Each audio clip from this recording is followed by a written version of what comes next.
Hello and welcome to the Gay Team. I'm Liz, and I'm with Me, awesome Hayden guy. and Me, Gagey, the G. and today we are the Gay Team, and we are taking you to the Gay Zone. Yippee. Today we have a very special episode. What are we covering today? No, you tell us. It's your episode. You're hosting. If you insist, we are doing the Magical Girl Power 2 Hours, which includes Sailor Moon, Princess Tutu, and however much Heartcatch Precure we all watched in a month. Which is not zero, I'll tell you that much. Almost did it. I couldn't do it though. I did it all. And the movie? No movie. I finished it like... So then it's not all. Yeah, so I finished all the show. I mean, I finished at like 10 o'clock this morning. I definitely had time to do the movie, but I did not want to watch the Heartcatch Precure movie at the gym. Why not? Coward. I already watch like top 8s at the gym, and I see people stare at me. I'm not going to watch a children's movie. Coward. Coward. Assert dominance. Who cares? I care. You're gonna get you're at the gym, right? Yeah. They're gonna transform and get their power up, and then you're gonna get powered up from seeing them get stronger, and then you're gonna go harder. See, Liz, what's going to happen is they're going to see, oh, here's someone who's able to go super hard at the gym. They're able to do 120%. What the fuck is their secret? Oh, children's cartoons. So then everyone's going to start watching Heartcatch Precure. Everyone's going to start watching some good old magical girl shit because they're like, it gives us that extra sauce. Though we are going to get to Heartcatch Precure a bit later. Yeah. Because I want to do this in chronological order. All right. Which starts us with, I should have had my notes opened up right away. You should have. You should have been prepared. And now me and Hayden have to vamp. Yeah, even though, no, we don't actually have to. Yeah, because it's already open. It took me 2 seconds. So, we are starting with Sailor Moon, which is written and illustrated by Naoko Takeuchi, serialized in Kodansha Shoujo magazine from 1991 to 1997. Oh, okay. There's 60 individual chapters split up into 5 individual arcs. So, what do we think of Sailor Moon? We'll go into, like, specific arcs a bit later, but let's go overall. What do we think of the series? Sailor Moon good. It was solid. Yeah, it was fun. Like, Sailor Moon is one of those shows where I do enjoy a lot more of the shenanigans and the antics rather than the actual kind of, like, plot and the, like, villains, even. Yeah, like, the villains overall feel very samey between arcs.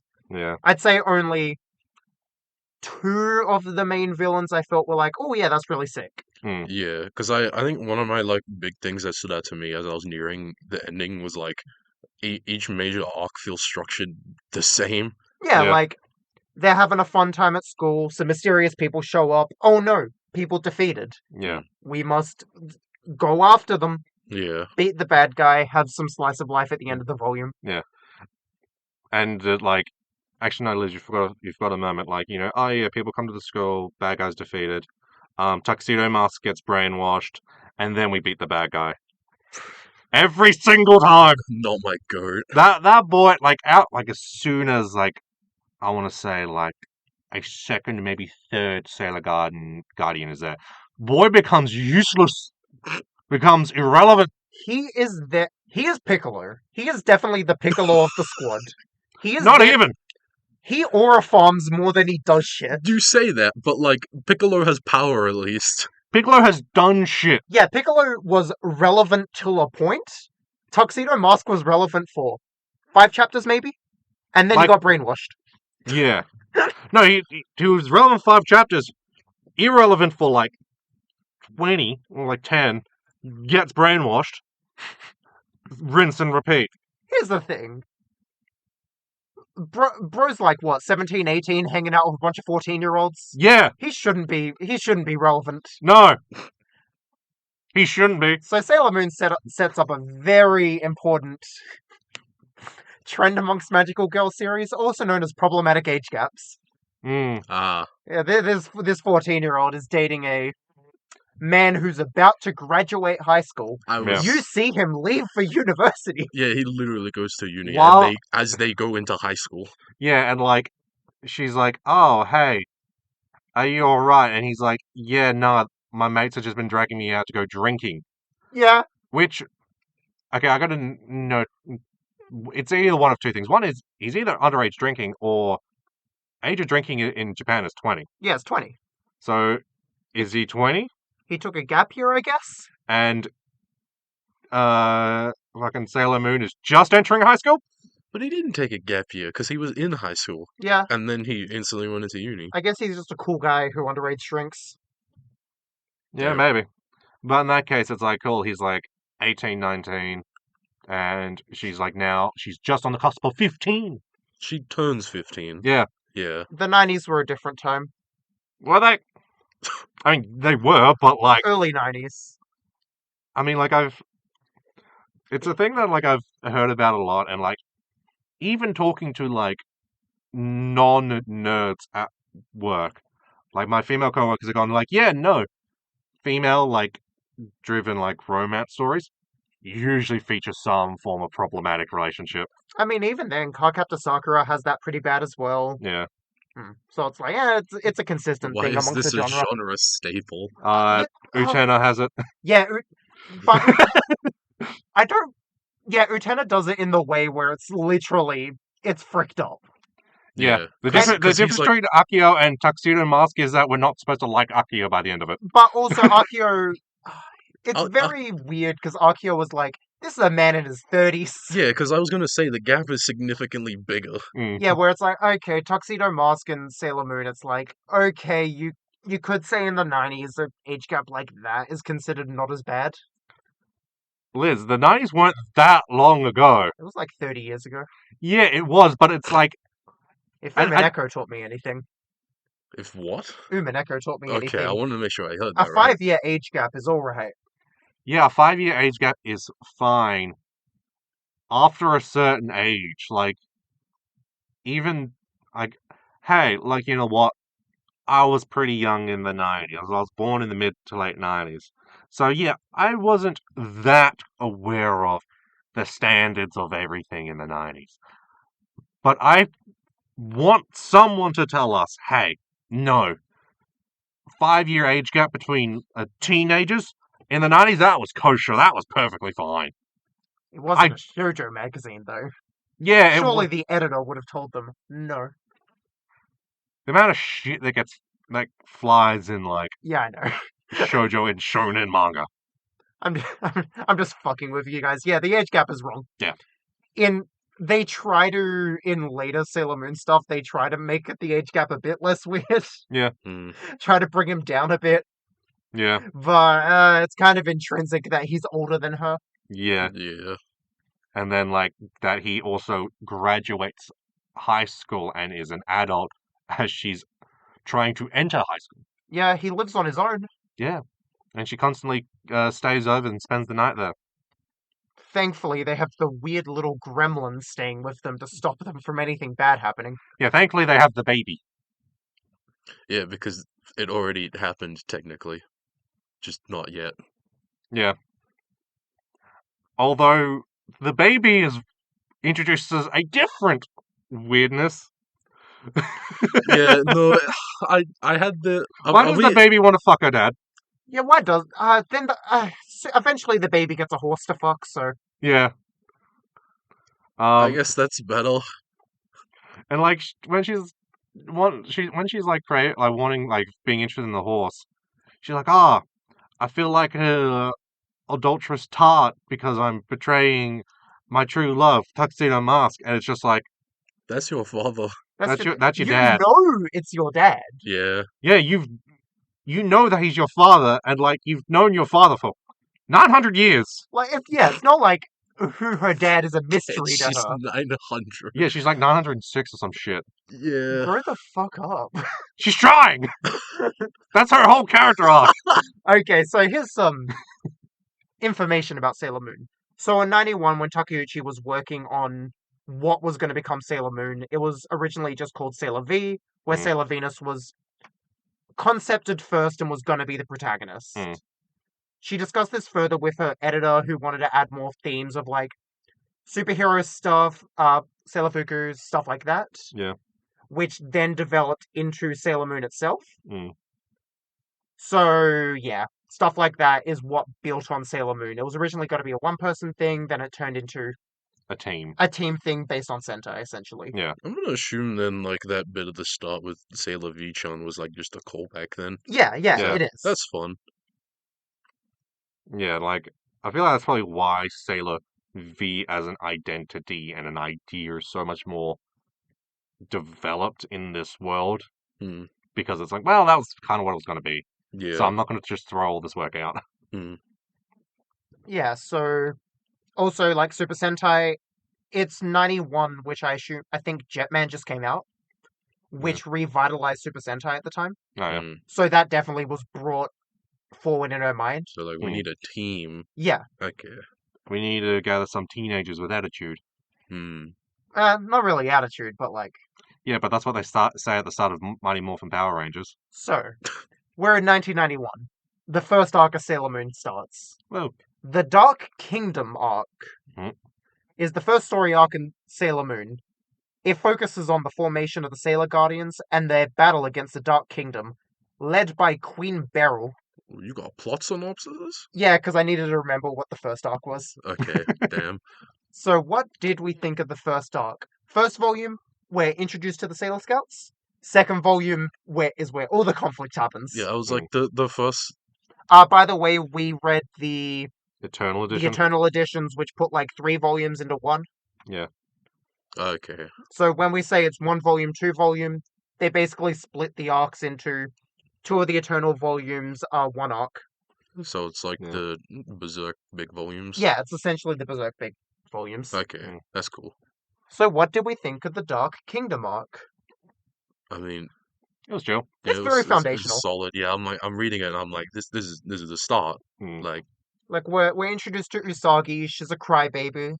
She's a Devilman Crybaby. Yeah. Her mum was like, if you're such a crybaby, you'll become a devil. Man, lady. Yeah, like having She wants to sleep, she doesn't like school, she loves her video games and manga. she's just like me for real, just like for me real. for real. Yeah, it's like Usagi is a very Relatable character. she's very relatable and she's kind of annoying at points, but I do kind of really like her when she's annoying, so Hmm. Yeah, and like just that like line where she's just like, yeah, I took a nap because I tired myself out from crying too much. I love she's a great character. Like Yeah. genuinely this character is so easy to be made annoying, Hmm. and the fact that she's as likable as she is great. Yeah. I feel like this first arc is kind of because I remember like I read this arc like a while ago and just stopped at the end of it. And like I feel like this arc is kind of the part where I'm like, oh, this feels like this is much better suited for the anime like adaptation of it, where it's just like things are moving very quickly. It's like, oh, you get introduced to a Sailor Scout, then you get introduced to another, then another, then another. Cool, we got the team, now time to fight the villain. Whereas like the anime, it's like there's a lot more episodes between that. Hmm. I think like it takes like 20 episodes for like Mercury to show up. Damn. Far Some out. shit. Actually, no, not 20 for Mercury, but like because I think it's like 50 episodes and it's still just the one arc. Damn. And I feel like that's much better because then you get a lot more time to see how everyone interacts with each other. You get more time to flesh them out, and you get to see them do their own thing in the team between them being introduced and finding out what their powers are, and then someone else getting introduced, and we need to focus on them. Yeah, because I did notice that a lot in this reread where I was like, oh yeah, you don't really get much with the individual scouts. No. Where it's like a lot of their personality comes through with their quips during arcs Yeah. and not really much focus. Yeah. Like you do get stuff eventually near the end, but that's not too much. Yeah. It's very much Usagi's story. Yeah. And like the story that is there is good, it's decent, but it's just like okay, yeah, no, this is too short. This is too quick. Hmm. But yeah. What did you think? I mean, I said it was solid, and it's like the start, so it's like I don't really have much to say on it. I'm like, I feel like this will keep being a thing of like I don't have much to say about Sailor Moon as a whole too much. I think it's like because the whole thing feels foundational. Hmm. So Yeah. I mean, like, there are earlier Magical Girl series that, did set up some of the ideas, but it's like, I'm not as well versed in Magical Girl media as some people are, as like Liz or anyone who's going to leave a hateful comment. Or other Robin, hey other Robin, I'm going to Hi. be using your Precure notes you sent me later on. damn, Damn.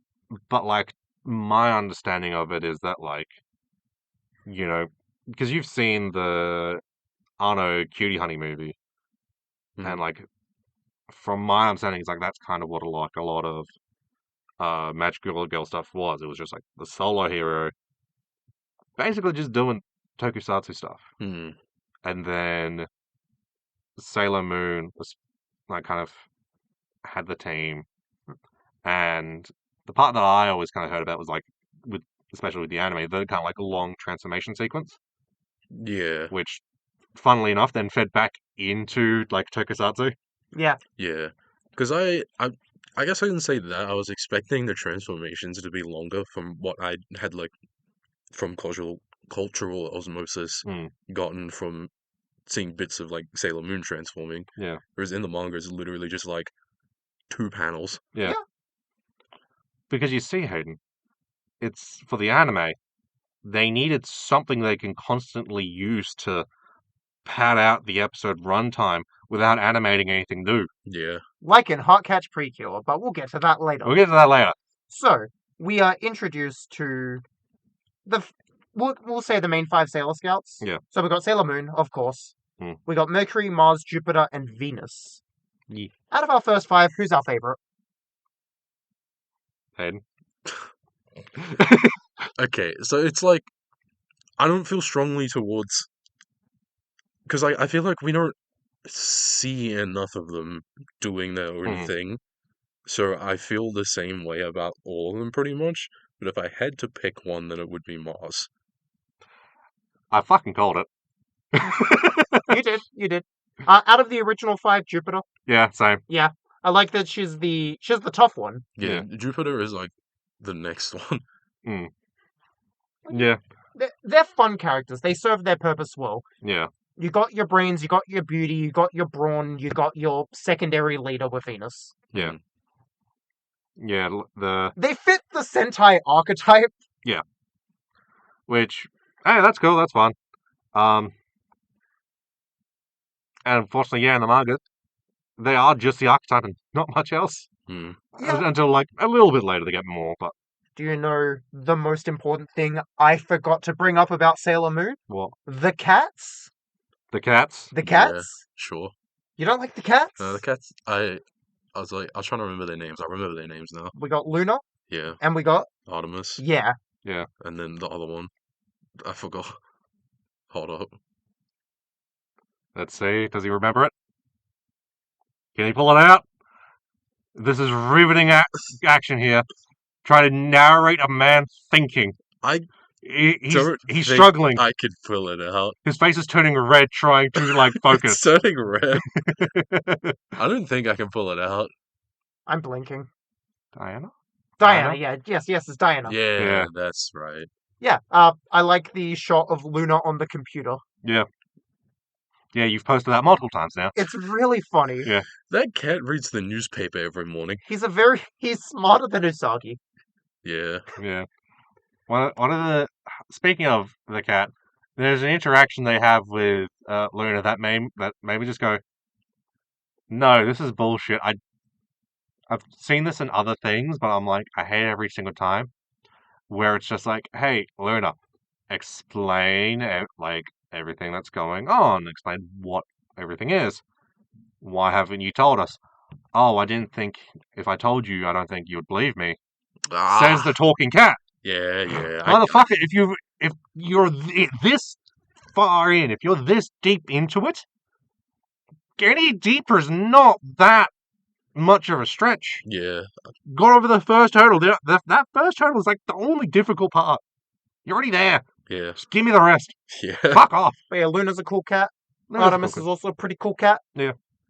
I mean, I should have done a bit more research, but I'm pretty sure this is one of the first times where it's like, here's your animal companion that helps you transform.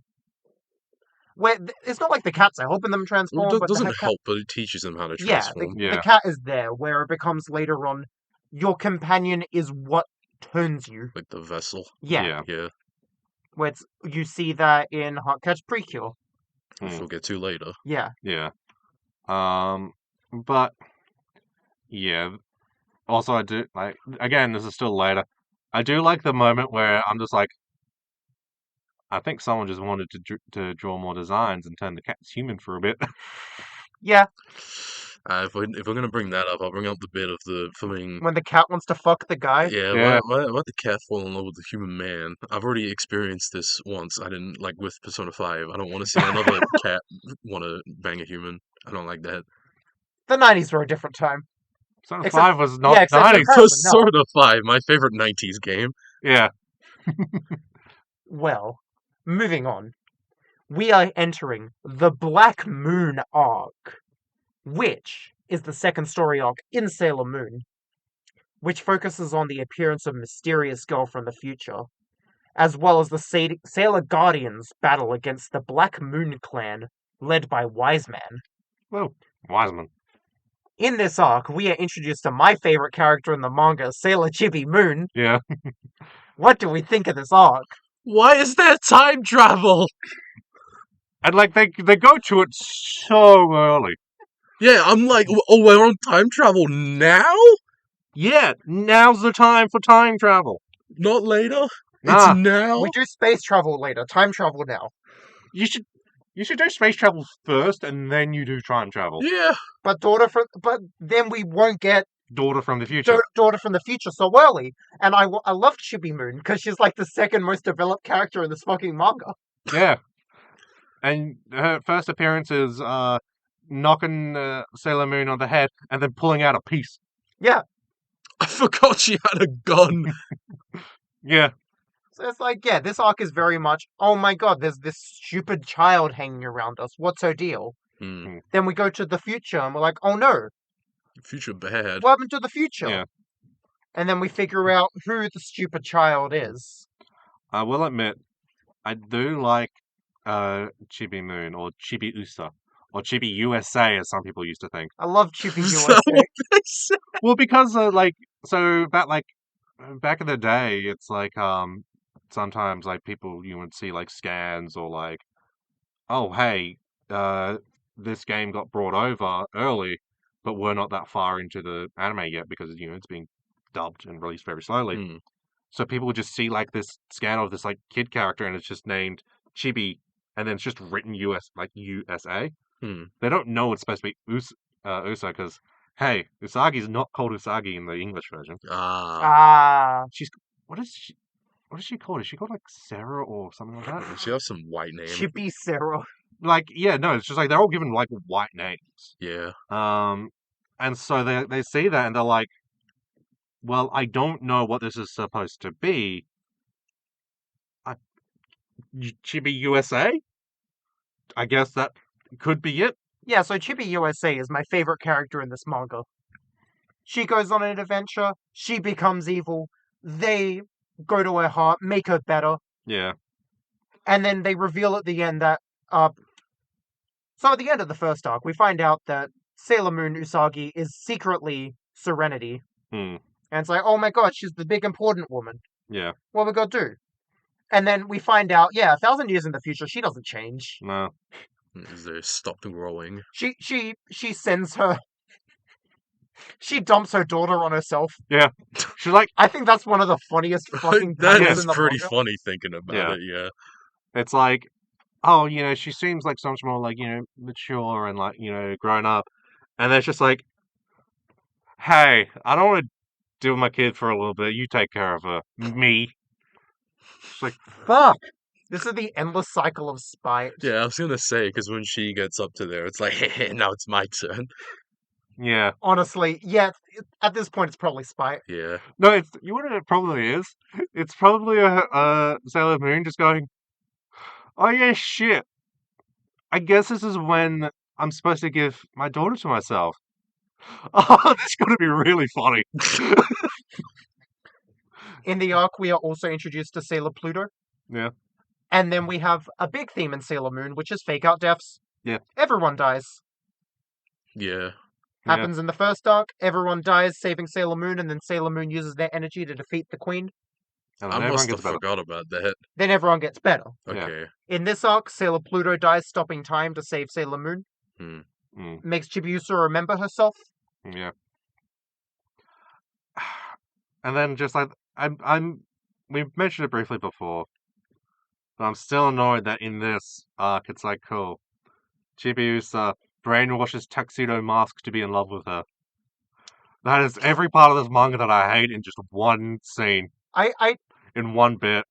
didn't bring it up in the first arc, but I love when the first arc happens and Tuxedo Mask gets brainwashed, and he brainwashes that other guy, Yeah. and I'm like, oh my god, it's the Blowjob Brothers. Yeah, that was my first thought seeing them as well, because they were posed up as well. It's at like, one of the panels. well, if it isn't the Blowjob Brothers. Yeah.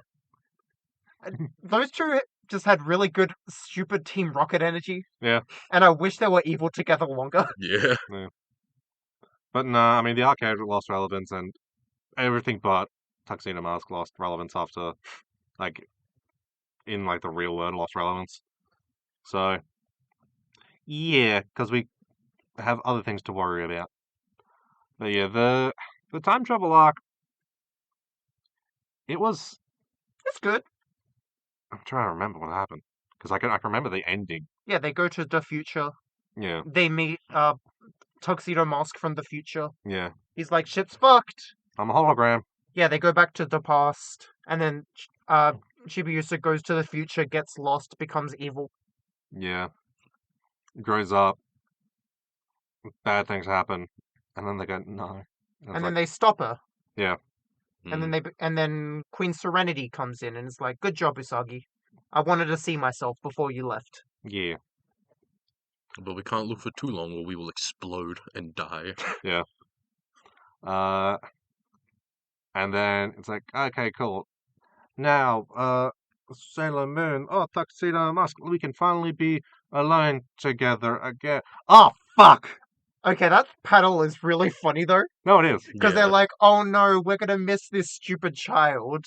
Mm. And then they're about to fuck, and then the stupid child comes in and knocks her in the head. You will Yeah. never escape this stupid child. Yeah. She's a really funny, stupid child though. I'll admit, during that arc, I hate the stupid child. After the arc, nah, stupid child is chill. Once you had her character arc, I love that Usagi's parents are just like, oh, it's a child that just looks like my daughter. You can stay here. well, because she did like the They- little she hypnosis. thing. brainwashed them! Yeah, Yeah, it's like I can't believe. she's like, oh, yeah, there's always been two of you. Yeah, There was literally a part where, like, the first time Chibiusa goes into the house, uses the brainwash ball, and then Usagi comes back and she's like, well, I can't change it back. why doesn't Shibuya use the brainwash ball more often? Use it against the villains. I was gonna say, what if you... They're too strong. Oh, Not against the villains, could you, like, reverse brainwash Tuxedo Mask? no. They didn't No, think because about that. she brainwashed Tuxedo Mask. What Yeah, about but I later? mean, like, he gets... Or you mean the other times he gets brainwashed? He gets brainwashed, and then what if you, like, re-brainwash him back to the correct side? Then they'll brainwash him back. Yeah. He loves getting brainwashed. That thing is so clean. It's like the dishes. He has nothing in there. But yeah. Tuxedo Mask is such a non-character. Yeah. He has more personality when he's brainwashed than he does when he's not. I kind of like Tuxedo Mask, though. He might be my favorite character straight up. But do you What like? does he do? Yeah, do you like Tuxedo Mask or do you like brainwashed Tuxedo Mask? Do you like the aura of Tuxedo Mask? I think I just like the aura. Yeah, he. Because I Tell me think- 3 things he does after after Jupiter gets introduced. Tell me 3 things he does that are cool. he When does, he's not brainwashed. He's done at least 3 Tuxedo La Bombers. I love that move. It's so funny. The stupid child has more aura than Tuxedo Mask. No. It's just like it's so funny. Everyone's going like every single member is like doing their magical power attack, and then you have to have something stupid ass Tuxedo Mask at the end. Is like smoking bomber. I'm like, what is bro doing? To be fair, at least it's progressive for the man in the Sentai series to not get any of the focus. Hmm. For context, in the last month, I've watched way too much Sentai. Yeah. Yeah.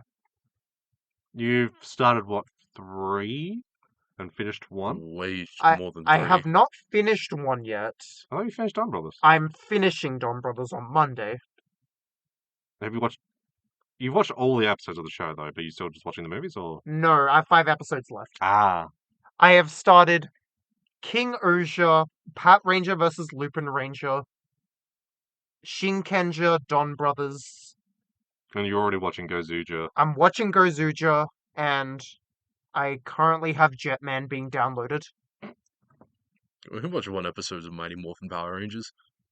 Oh, yeah. We watched 1 episode of Power Ranger Samurai. Yeah. Yeah.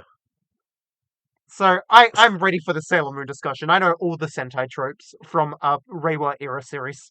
Yeah. None of the series that this show was based on. Nah.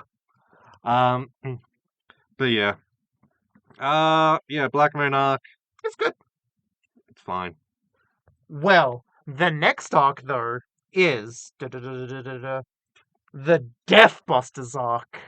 Cool name. Which is the 3rd story arc, focusing on the introduction of Sailor Uranus and Neptune, and their quest to prevent the reawakening of the Messiah of Silence. Damn, this arc must suck. And the Sailor Guardians battle against the Death Busters. What did we think of this arc?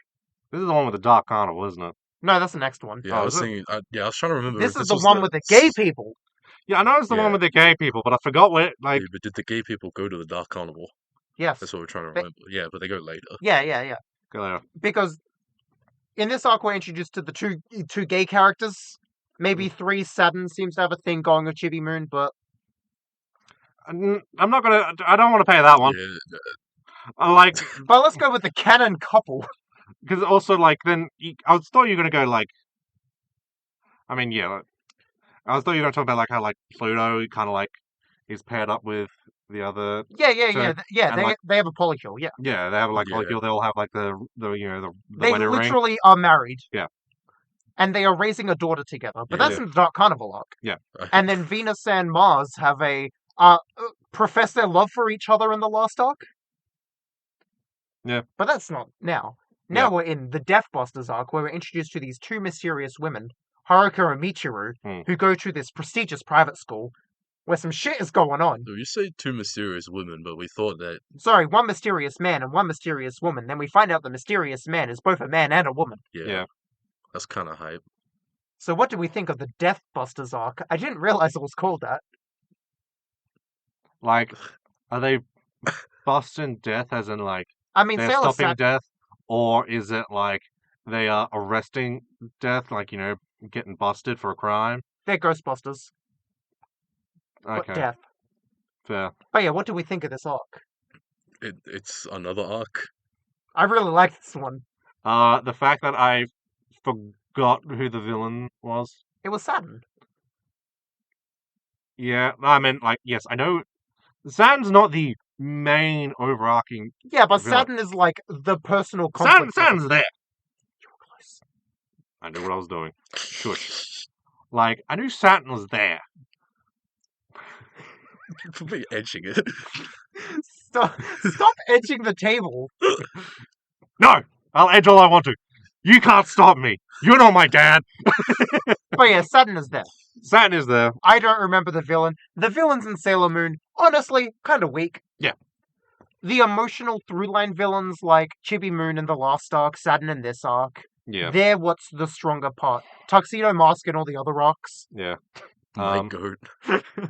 Yeah, like, nah, the... this also had like a little thing that I was kind of annoyed of, like, oh hey, you're dealing with this threat.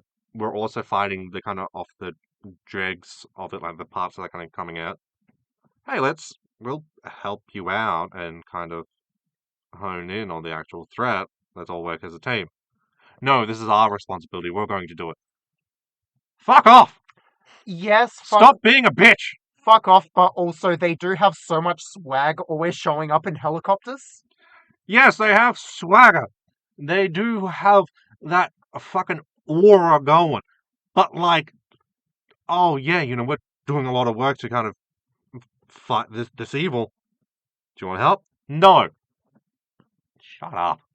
To be fair, they were on different sides when Saturn was concerned at some Yeah, points. but like you can get the rest of the Sailor Guardians to help you out with Saturn's dad, who was doing whatever the fuck he was doing. Yeah. Like they can bust that death. And then it's like, oh yeah, don't mention Saturn. Oh hey, there's a thing going with this kid. We're going to deal with it. This is in our hands. Don't worry about it. It's chill. Fucking brat, 2 in the head behind the barn. Easy. Solved. But no, you have to make it complicated by going, no, we're going to argue about whether or not you're allowed to help. Yeah, but other than that, this arc has some of the strongest, like, outside of fighting moments, I feel. Where it's like, I like them hanging out, I like them meeting the new gang. Yeah. Them hanging out, meeting the queers. Yeah, Haruka and Michiru are really fun characters. Yeah. Because it's like, they're a bit older than the rest of the gang. They go to a prestigious private school. Yeah. They're both famous. Yeah. I really like them. Yeah, they're fun. They have so many helicopters. Do they have so many helicopters, or do they just have the one that they keep using? They have 3. There was a shot of, like, each of them having their own helicopter. Oh yeah, that's right. They have an excessive amount of helicopters. They're rich and famous. They can afford helicopters. You need helicopters to aura farm. What did you think of these faggots? Censor that, please. You're allowed to say it! The characters specifically, I thought like they're cool. Yeah? It's like,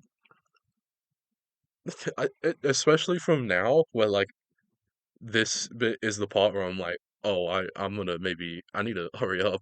Oh. So This is it's at this point that you had to feel forced to rush? I read 3 volumes, and then I watched way too much Heartcatch Precure. And then I was like, oh, I gotta go. Hey, for reference, what was our Sailor Moon reading schedule? Pat? I was reading it at work, so I was kind of like reading. That's like a volume every like week, and then kind of like sped up a little bit. Yeah, that sounds reasonable. So I read like the last, I want to say 4 or 5 volumes in the last week. Yeah, reasonable. I'd say a volume a day. You can do. Yeah. I left myself 10 days, and I did a volume every afternoon. I finished last night. Yeah. I was going to do that, but I just couldn't focus. So what was the last binge that you did? The past 2 days. So, and how many volumes was that? 3 days. I don't know. Wasn't it 9? No. It was like, the past 2 days was like the last 4 or 5? Something like that. I know it was bad. So, yeah. Yeah, so in this... That was my fault. Oh! Fucking la-di-da! Always yelling at me because I'm getting too close to the table.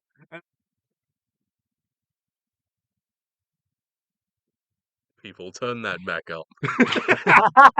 Did you fucking cut me out Yes. having a go at you for bumping the table? Don't you touch that door!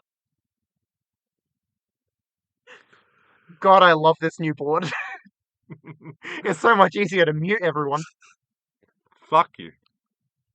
How about you hit the table again, huh? Okay.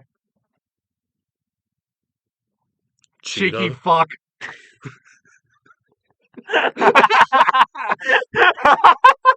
Great bit. Yeah, it's a really good bit. Okay, yeah, so, like, again, Sailor Moon continues to be very good. Yeah. It's very good. You can see where the foundations come from. You get some queer stuff in there. Yeah, I feel like this is the start of it becoming quite queer. Yeah, in this arc, we get our favorite Sentai trope of the mid-series power-up, Yeah. where everyone gets their new outfits, Yeah. and they're stronger. Was this the arc we got Super Sailor Moon? Yeah. Okay. Next arc is Eternal Sailor Moon. Yeah. Yeah. Like the editions we're reading. That's literally what I was like. Yeah. Yeah. Oh my god. I can't believe they named it after the power-up. Yeah. Yeah. Yeah, so it's like, we get introduced to the gay people. At the end, Saturn becomes a baby. Yeah. And then, Neptune, Uranus, and Pluto are like, we are going to raise this baby together. Yeah, on that panel, I kept thinking of the flipping meme was like neurodivergent dad, male mom, something woke dog. Is Pluto the woke dog? I don't know. That's just what I thought. I thought it was funny. Chibi Moon is the woke dog. Yeah. What was she doing? Chibi Moon is Brian Griffin. Yeah, what was she doing in this arc? She was just kind of She fucking was around. She was hanging out with Saturn. Yeah. Oh yeah, she was. Yeah, she Yeah. wasn't trying to fuck her dad in this arc. No, Thank God. she was trying to fuck Saturn. Yeah, That's better. Yeah. I guess. Problematic age gap. I'm not Okay. we're not going to get into the semantics of What's more evil? the morality of who a 900-year-old lolly can get with. I forgot about that again. That's a conversation for a later date, not here. Get ready for our Monogatari episode. No. They do that in Monogatari? Yeah. I didn't know. We'll find out about the greatest pedophile in fiction. Is he great as in like he's the most likable and coolest and the best, Well, or is he the did greatest most. because he does it the most? A little bit of column A, a little bit of column B. I'm not looking forward to this episode. I enjoy Monogatari, but then every Of time course you do. Araraki opens his mouth, I'm like, yeah, this series just needs a massive sign pointing at him, being like, this is a bad, bad man. Do not like this bad, bad man. Yeah. Anyway, What point pedophilia were we aside. on? Chibi Moon hanging out with Saturn, they're besties. Yeah. They're having a good time going to school. Saturn becomes the baby. Well, before that, she is like She becomes getting evil. well, even before that, like she was slowly getting her body replaced by machinery. I think it was. Yeah. It didn't look mechanical. Nah, like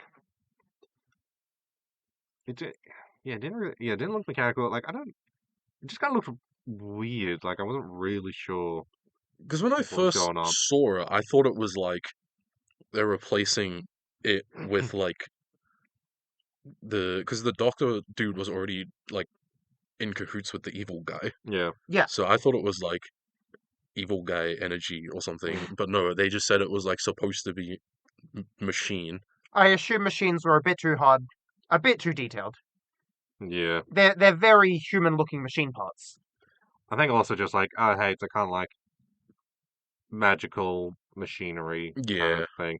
Because she also In gets my Sailor Moon, magical machinery. it's more likely than you think. Holy shit! And then they put an egg inside of her. Oh no! Yeah. Which is not pleasant. It's the evil egg. Evil egg. It's the egg that turns you evil. It's the bad egg. Yeah. We finally found it, a bad egg. Yeah. And it came from a Star Wars: The Bad Batch. Oh no! Anyway, Bad so bit. -2. yeah, I'm sorry. You know what? I'll workshop that bit and I'll try it again later and see if it works better. Of course, of course. Yeah. And then yeah, so she kind of turns into she's like starting to turn into Sailor Saturn, which by the way, this is a very much me problem. Every time they said her name, my brain kept auto-completing it to Sega Saturn. My favorite Sailor Scout, Sega Saturn. Look, I like the console. I think it has its charm. But yeah, that's a very much me problem. But yeah, and then she doesn't like fully awaken to it. but she then awakens to some other evil. And Oh no, a secret second evil. yeah, Hate when that happens. Yeah, it sucks. because she gets that first the non-Sailor Saturn evil first, Yeah, which I think was from the egg. yeah.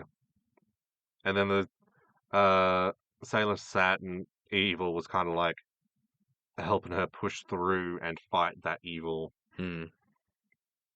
And then and then like there was some kind of like battle in the heart, in like in the center of the mind, and Chibi Moon also got in there and helped out. I'm pretty sure. Oh, And was this was the arc where Chibi Moon like flipping died, right? Yeah. Yeah, Happens more often than you think. yeah. Happens No, a lot. I'm only like thinking about it now. I'm like, damn, yeah, everyone died multiple times. Yeah, it's just like Dragon Ball. And Devilman. Hmm. Did they get better in Devilman though? If you count the universe resetting. No? No, No, okay. Then they don't. no.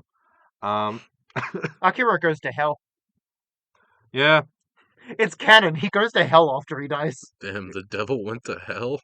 He's not the devil, he's the devil man. Well, he got the devil in him though. I don't know. Hayden, trust me, it's a lot worse than you think it is. Okay then. Don't read Devilman Lady. Oh, I was talking about Devilman versus Hades. All right. You know what? The Yeah. series where Akira goes to hell and saves Miki. Hmm. I was talking- Miki also What went to is hell. Miki doing in hell? She wasn't that nice. Yeah, she was a bit of a dick. And then Akira teams up with Mazinger Z and fights Hades. Hell yeah. Yeah, no. In Devilman Lady, it's just he's in hell, and Devilman Lady is just like, "Who are you?" And he's just like, I'm Uh, devil man. "I'm Akira. Shit sucks." I'm a devil. And Man. they kind of have like a bit of a romance, and then she escapes from hell, gives birth to him. He grows up in like a week. I fucking forgot. Yeah, she gives birth to him. He grows up in like the span of like a week to a full-grown adult. At which point, Devilman Lady and and her lesbian lover that was also kind of her boss. Problematic. Yeah, they then fuse together to form Lucifer, because that's how Lucifer was hiding themselves Hmm. in this new world, and then they go, and then like Lucifer's just like, so yeah, Kira, now that you're back. See, isn't God a jerk? Do you get where I'm coming from? Like Kira's just like, yeah. Like I'm still pissed, but like, no, I get it. Hmm. We'll go kill God. We'll go attack and dethrone God. Shin Megami Tensei Nocturne. I mean, Yeah. boss baby. The second I heard Lucifer, I'm like, that's the guy. Yeah, that's the guy from Devilman. Yeah. And the Bible. Yeah. So, Sailor Moon. Sailor Moon. Next arc. This one's the Dark Carnival. It's the Dark Carnival arc. I'm not using its actual name. Because this is the Dark Carnival arc. And like, This arc focuses on Helios and his quest to save his whole home kingdom of Elysium, as well as the Sailor Guardians' battle against the Dead Moon Circus. so you see, the circus comes to town, and it turns the town that it's in to a shithole. It turns it into like a violent, filthy place, kind of like how some people might say a ghetto is. And so, Insane Clown Posse's Carnival of Carnage. Insane Clown Posse's Carnival of Carnage is a carnival that comes to town and brings the violence of the ghettos into a higher, into like a better neighborhood. And so the parallels here are like, oh boy, are they strong. I'm so glad we did the Insane Clown Posse So episode you're saying first. the Insane Clown Posse stole from Sailor Moon? When does Carnival of Carnage come out? Oh, actually, yeah, because I was like, yeah, Sailor Moon's obviously first, but no. Yeah, because this would have been like 95.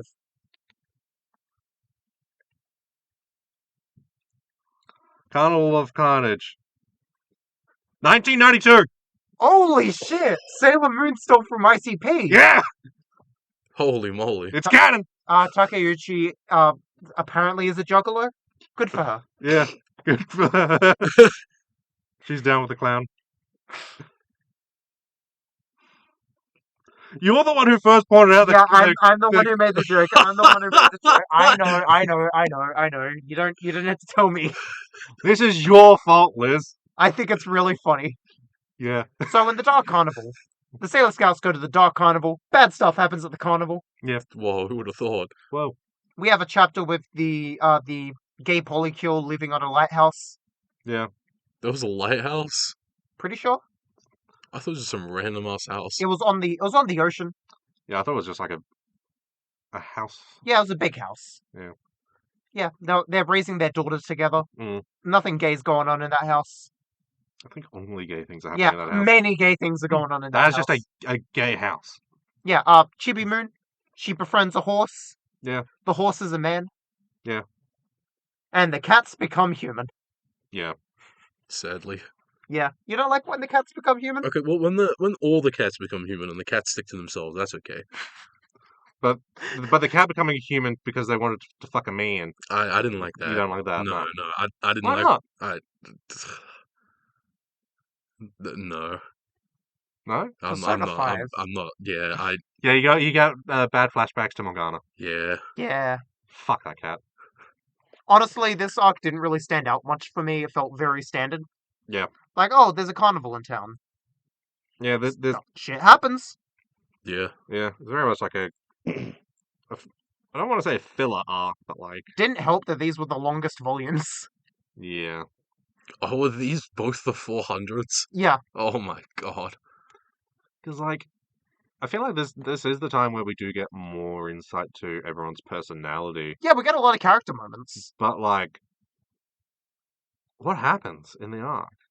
The carnival comes to town, stuff happens, they get trapped in the carnival for a little bit. But then the carnival stuff kinda fades away in the second volume. Yeah. At the end, we get Chibi Moon's Sailor Scouts Yeah. that will come to her when they need her, Yeah. And like because that's what the carnival girls are. Yeah. yeah, and I feel like this is when the Chibi Moon Saturn lesbian romance kind of starts to kind of kick into gear. Yeah. Does Tuxedo Mask even get brainwashed in this arc? I can't remember. What does he even do? Just a photo of Tuxedo Mask. What does he even do?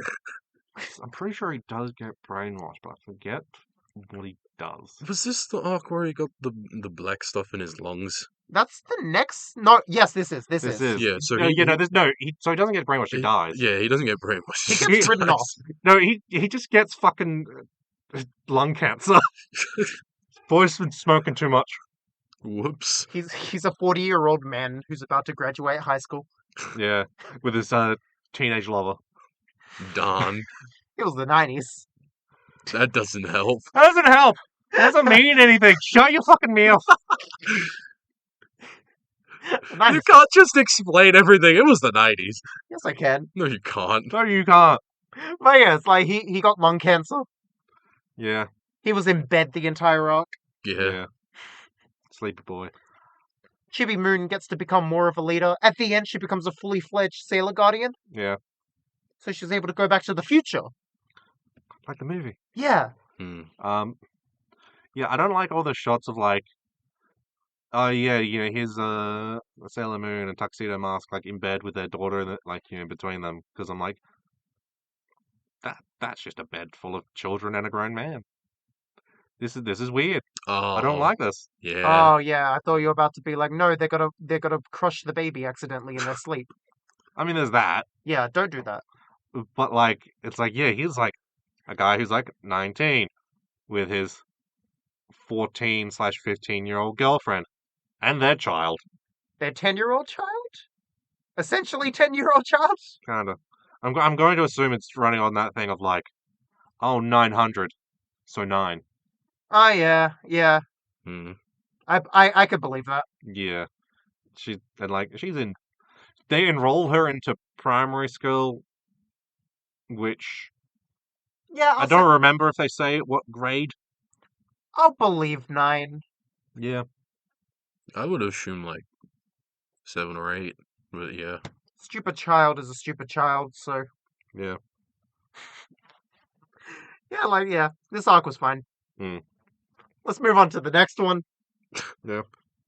which is The final one? the final arc, which is the Sailor Stars arc. The final arc, which focuses on the appearance of 3 Sailor Guardians known as the Sailor Starlights, looking for their missing princess. And the Sailor Guardians will battle against Shadow Galactica, led by Galaxia. This Ooh. arc was, This was a very penultimate arc where they're like, there's a bunch of Sailor Scouts. It's not just our solar system, it's everywhere. Yeah, there was the billion Sailor Scouts from that being like, yeah, everything like has Sailor Scouts, and then the whole bit of like I forgot what it was called, but the place that was like creating stars and Yeah. whatever, and then that being like, oh, they're attracted to other star systems, being like, okay, this is the reason why we have the same plot every time. Hmm. I'm like, okay, that's fine, that's okay, I'll Sure. take it. It's like poultry. It rhymes. True. I like that they did the same gender reveal for the new Sailor Scouts too. Yeah. It's like, look at all these handsome men. Yeah. Psych. Like at this point, I was like, huh. I think magical girl, the magical girl genre, and what was it Takarazuka, like theater. Yeah. Oh, the boy, are they big fans of it? Yeah, definitely. And it's like in this arc, it's like, slowly all the Sailor Scouts get killed off one by one. Mm. And honestly, as it goes on, it actually kind of feels real. Yeah. Because it's like they were dusted, and all that's left is their heart. Yeah. Even Tuxedo Man died Even Tuxedo Mask dies. again. And he technically still gets brainwashed even after death. he becomes the leader of the evil squad. That's my goat. Even after death, he can't not be brainwashed. Man gets killed and then is brought back to life, brainwashed. Like, the arc opens and it's like, oh no, we have to send him to America because he's gone to university in America. And it's like, girl has just entered high school. Yeah. And then when they did their goodbye kiss, I'm like, you're kissing a teenager. He doesn't But then even also, go to America, he gets dusted instantly. yeah, he gets dusted as he's leaving. And then Sailor Moon's just like, time to bottle that. Yeah, Time to repress that memory. I'm not gonna remember this guy dying in front of me. Yeah. The cat has been to America, but not the man. Yeah, the cat's cooler. Yeah. Because you see, America didn't have a man he wanted to fuck, so that's why he never went. That's fair, that's fair. So if Tuxedo Mask found a dude in America that he wanted to fuck, then been on that plane. Yeah, so like this arc is like, here's these new mysterious guys. They're popular. They're at the school. Yeah. And then it's like slowly they appear, and then a Sailor Scout gets dusted. We get the Venus and Mars duo, which I really like. Yeah.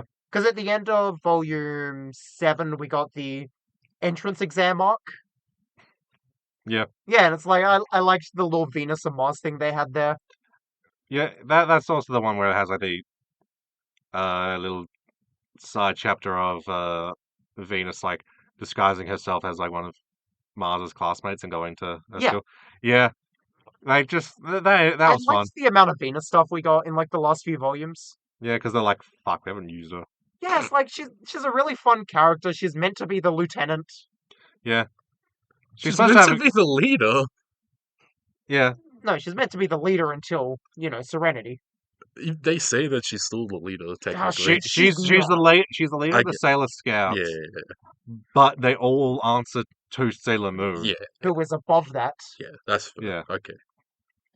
And so it's just like, them going, fuck. Our bit for her, like, the character archetype that she's supposed to fulfill. Yeah, there's nothing we can do to show that. We haven't shown that at all. Fuck, alright, let's do something else. Yeah, because, like, if we put this into Sentai terms, she's meant to be the blue. Yeah. Like, she's the one who's, like, picking up when the leader isn't there. But the leader's always there. The leader's the only one that's never left. Yeah, Never leaves. exactly. Yeah. And now there's a smaller version of the leader hanging around. Yeah. But yeah, she gets stuff in this And arc. now there's an even smaller version of the leader Yeah, hanging there's around. Chippy. What the hell is Chibi Chibi? I was sort of like confused by that. She's an even later in the future version of Serenity, Okay.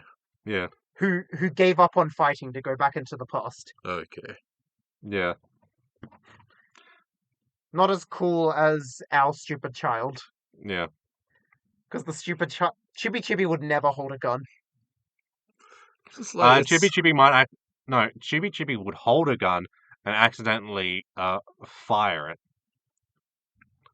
But Chibi Moon would just hold a gun and threaten you with it. It's like I can barely take you seriously when you're called Chibi. And then there's a Chibi Chibi. To be fair, she has a name, just no one calls her it. What's her Hmm. name? Her name is Usagi. She just introduced herself as Chibi Chibi. Oh, I'm talking about Chibi Moon. I was talking yeah, about okay. Chibi Chibi. Oh, yeah. Yeah, Chibi Moon. They're like, oh, Chibi Usa. Yeah, and this time it's just Chibi. It's like, oh, it's a smaller version of that stupid child. Yeah. You get... Would they just keep doing that if there was an even smaller Yeah, one? It's Chibi Chibi Chibi. Yeah, I like their naming scheme. It's just like, oh, here's someone. All small version. Hey, little kid. Hey, little. Yeah. I can't believe that, like, Usagi just didn't name her kid properly. Can you not believe that? That seems No, very no, believable to me. I can Yeah. believe, I can believe it. It's just, I find it sad that they just call her small lady. Yeah. Like, that's your name? Yeah, because she's a small lady. Yeah, but like I was gonna say she won't be small forever, but it's been 900 years. Yeah. She Like, eventually does grow up when Yeah, she goes and into then- the time vortex. yeah. And it becomes small again. Yeah. Like, I think it's a thing of there might be two parts. So one is, hey, you know how some people I feel like this is the only thing that like dads do with their sons of like, oh hey, like, Jimmy Jr. Usagi Jr. Yeah. I never really liked the whole junior thing either. No, it sucks. Yeah, You are a Be- smaller be- version of me. Be creative, motherfucker. yeah. Oh, I want them to, I'm passing down my legacy. Mate, your legacy sucks. Give them a new one. Hmm. But yeah, I think it's, To be fair, at that point, she is fully Serenity. She's not Usagi. Yeah. So it's like, oh yeah. You get my old name. yeah, you can have my old name. You can use all my old ID. It's Hmm. fine. You look exactly the same as me, but with pink. Where did the pink hair gene come from? Well, it's unclear. You got a blonde girl and you got a black-haired boy. Who's pink? Well, here's also the thing. Usagi's, as you said, blonde-haired girl.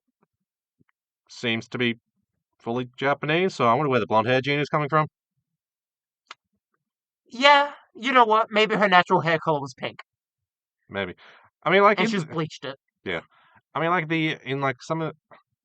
Hey, the chapter cover art like does fuck around with hair color a bit, but in some of the very early like ones, they do show Usagi with pink hair. And where did Chibi Moon's Boston accent come from? Come on. She's Japanese. It came from Boston. In the future, is everywhere Boston? Yeah. Oh. Flipping Neo Boston. I really want to go home and like try and see if I can find the Deke dub. Deek. Um, But yeah, as this arc goes on, everyone dies. Rip. Literally everyone dies. yeah, Usagi's the last one left. She gives her mom the cats. yeah. And Galaxia's over there is like, scum, I need more power. And then Usagi goes and she has to fight her friends! Oh no! And Tuxedo Mask, but she's used to that. Yeah, it's old hat at this point. Yeah, it's like, come on, she's done this 4 times before. She knows she has to fight him at least once per conflict. Yeah, sorry, audio fucked up for a second there, folks. Yeah, happens. Anyway, Yeah, so she fights him once per conflict, so she shouldn't be as, like, surprised as she normally is. yeah, like, But fighting the other Sailor Scouts, that must hurt. yeah, that does. And like, I feel like I can justify of like, oh, it hurts a lot more because, oh, I saw you die and now I have to fight you again, or I have to fight you. Like, that really sucks. Her absolute refusal to believe that, like, go, oh no, these are my friends, you know. I can't fight them, and it's like, you know exactly what the MO of this villain is. Yeah, you know what's happening. You know what is happening. You can make a very easy guess as to what's going on. Yes, but Usagi isn't smart. No, and she's very emotion-driven. She's a dumb crybaby devilman. Yeah. It's why she cries every single time that fucking Tuxedo Mask gets brainwashed. It's like, oh no, not again. Tuxedo Mask got brainwashed 5 times in like a year? Maybe 2? That boy's brain is clean. Yeah. He didn't even try and have preventative measures for next time. He's just like, ooh, let it happen. I mean, what preventative measures could he do? He got exploded! I don't know. Yeah, but the dust thing was like, that's separate to getting brainwashed. He just died. Like, Can't prevent that. yeah. So Chibi Moon comes back, she saves the day with her Sailor Scouts. Yeah. And Chibi helps out as well. Yeah, Chibi, and then Usagi's like, who the fuck are you to Chibi? And she doesn't answer for like another 3 chapters. Yeah, Mhm. and like, they're like, oh, well, maybe it's my second kid, or like, maybe Chibi's kid. Because they were like, yeah, the princess can only have 1 kid, so it can't be my second. Yeah. And then Chibi rocks up and is like, who the fuck is that? They're like, Chibi. She's like, what is a Chibi? Yeah, we've all been asking that question. And they're like, yeah, well, we thought it was either your younger sister or maybe your daughter. And she's like, fucking what? Ew. No. Yeah, exactly. It's like, and also that means the genes are very strong. That just like the entire line looks exactly the same. Oh, what's that? Sailor Moon has something that's stronger than Tuxedo Mask? Who would have thought? It's so funny because Usagi's parents do not look like that. No, but Usagi's genes are just fucking dominant. She has just developed the strongest genes of all time. Yeah. Nothing can break that denim. Mm. That was a good joke. Yeah. We'll keep that one. Yeah. Oh yeah, so they Sailor Moon gets up to Galaxia. They have their big old fight. I like the environment for that. Yeah, boss it's a fight. very Dark Yeah. Souls boss arena. Ah, yeah. Well, I haven't I was played gonna say, like, Dark Souls. just there's a very like final boss, Yeah. JRPG final boss Yeah. area. Fighting in the space room. Yeah. Yeah, it's like they have a really cool fight. Mm. Fights in Sailor Moon, they're fine. They're fine. It's a story about drama. It's a story about characters. Yeah, I feel Yeah. like most of the fights in Sailor Moon are just like, oh, we can't do this, and then they get a power up, and then they just explode. Yeah, Sailor Moon gets a power up and they explode.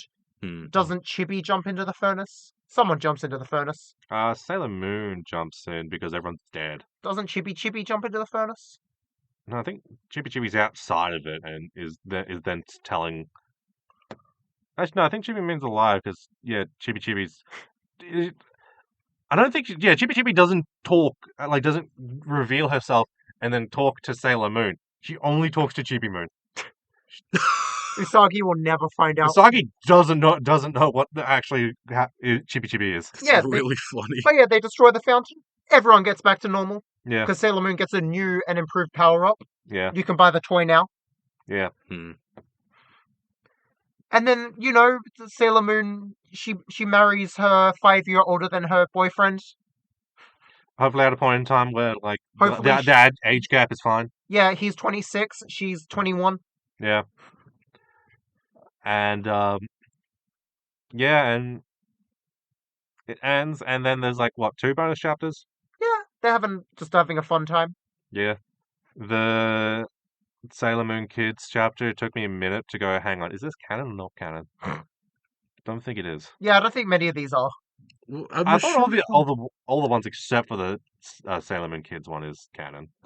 Because I don't know why they wouldn't be. Yeah, specifically with the kids one though, is like it being called Sailor Moon Parallel or something like that was Yeah. like I just took that as not canon instantly. Yeah. And the fact that it's Chibi Moon is just there as Sailor Moon's current child. And is wearing glasses. So it's Hmm. yeah, no, that's not That's not the Chibi Moon we know. Hmm. She would never wear glasses. She'd also not be just genuinely like 13 years old at that point in time. Oh yeah, of course. But yeah, she wouldn't wear glasses. No. And then you see like the Sailor Moon babies be mean to Usagi baby. Hmm. How mean. How mean. What a crybaby. Yeah, kids can be cruel. Just because she's eating cheese off the floor. What was that? I was about to bring you up because you're being a bit quiet. Fair. That was just me adjusting levels. Fair. Well, that can be cut. But yeah, so... And yeah, but it's cute. Yeah, Sailor Moon's cute. Yeah. It's very good. It's foundational for a reason. Yeah. It's foundational. Like, there's a reason why, like, it's foundational rather than, like... I feel bad for saying it's not a quote-unquote classic. Because, like, it's fine, it's good. I mean, if we think about, like, the etymology of Magical Girl series, you start with Cutie Honey. Where you're like, what if tokusatsu hero but girl? Yeah. I mean, like, there's some... And then I'm sure there's something in the 80s. I mean, like, to my knowledge of the magical girl genre, it's like, you start with, was it Princess Knight by Tezuka, which... It's always Tezuka. I bought that volume, like, last week. I haven't read it yet. I've been trying to catch up. And, because I think that has, like, the girl who then, like, puts on a disguise and, does heroics. Yeah.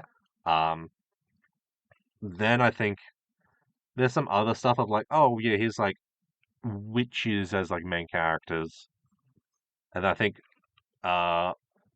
Cutie Honey does like the tokusatsu kind of thing of like, oh hey, like here's Kamen Rider but girl. What if the girl was the transforming hero? Yeah.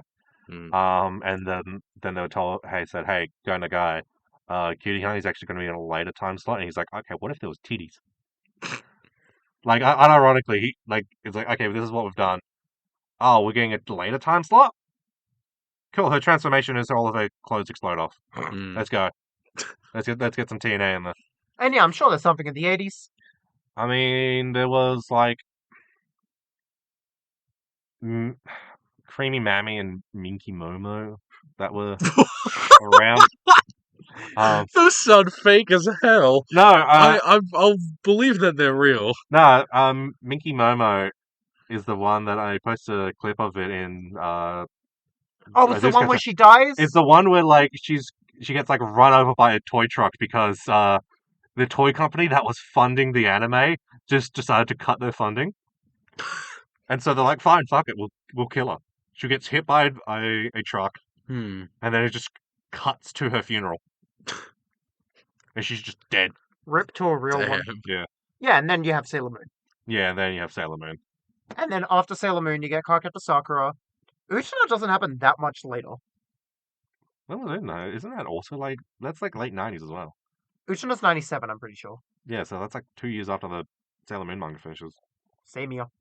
Oh, same. Yeah, that's right. 97 is when. Why did I think 95? Anyway.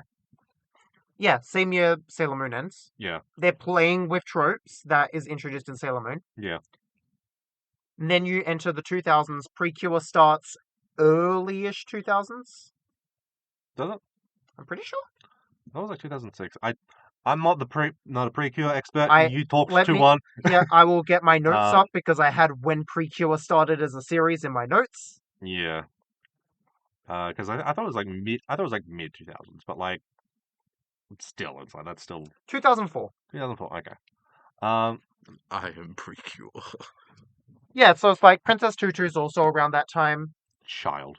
You're getting a lot of series that is playing with that Sailor Moon structure of like, here's a team. Yeah. They transform. Here's an animal. Here's the toys. Yeah. Then you get to the 2010s, which is my least favorite era. We start with Madoka, which ruined everything. I love that series. It ruined everything. Yeah. You get Site, you get Raising Project, you get something, the one where they transform and the more they use their powers, they get disabilities. I really fucking hate that one. Wait, what? Oh god, what's it called? I think it's called Yuki Yuna. Right. That So- sounds like some trash I would have watched in high school. So, like, is it It like, is trash I watched in high school. is it just like, oh, I'm going to do my ultimate attack, now I'm wheelchair bound? It's more like misfortune came upon them. I'm going to use my ultimate attack and now I got An hit by a anvil car? falls on him? Shit happens. It's not good. Don't watch it. Like, Site is at least interestingly bad. Hmm. So much so that it's on my recommendation list. Alright. Okay. At the end of that series, everyone becomes sperm. Spoilers. Wow. Alright. And then we're in the 2020s, and 2020s magical girl stuff is a bit weird. Because there's not too much. Nah. But also, we've talked about this in a previous episode where it's like, a lot of magical girl stuff is essentially original, and we're not seeing too many magical girl manga adaptations at this point. Hmm. Original anime ain't really hitting as much as it used to. Yeah. So we're not seeing too much in this decade so far, Hmm. other than Precures. I feel like as time has gone on in like a lot of anime, a lot of subgenres have kind of faded away a bit. I'd agree. Because like, we don't get as much mecha anymore either. And like you get like the one or two sports anime every And all of them are just like popular manga getting adapted. year. And so it's just like, yeah, the main kind of anime is just like, your rom-coms, battle shonens, Dark fantasy. Dark fantasy, Isekai. isekai. That's a big one. We should stop. Yeah. Yeah, it's like we don't see too much outside of those genres at this point. Because even like, what am I watching this season? Rom-com, slice of life comedy. Hmm. That's it.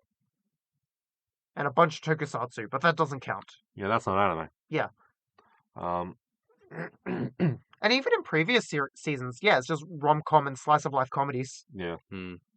And even then, it's like the slice of life comedy was a dying genre, and then we just got hit with like 4 really good ones. Yeah.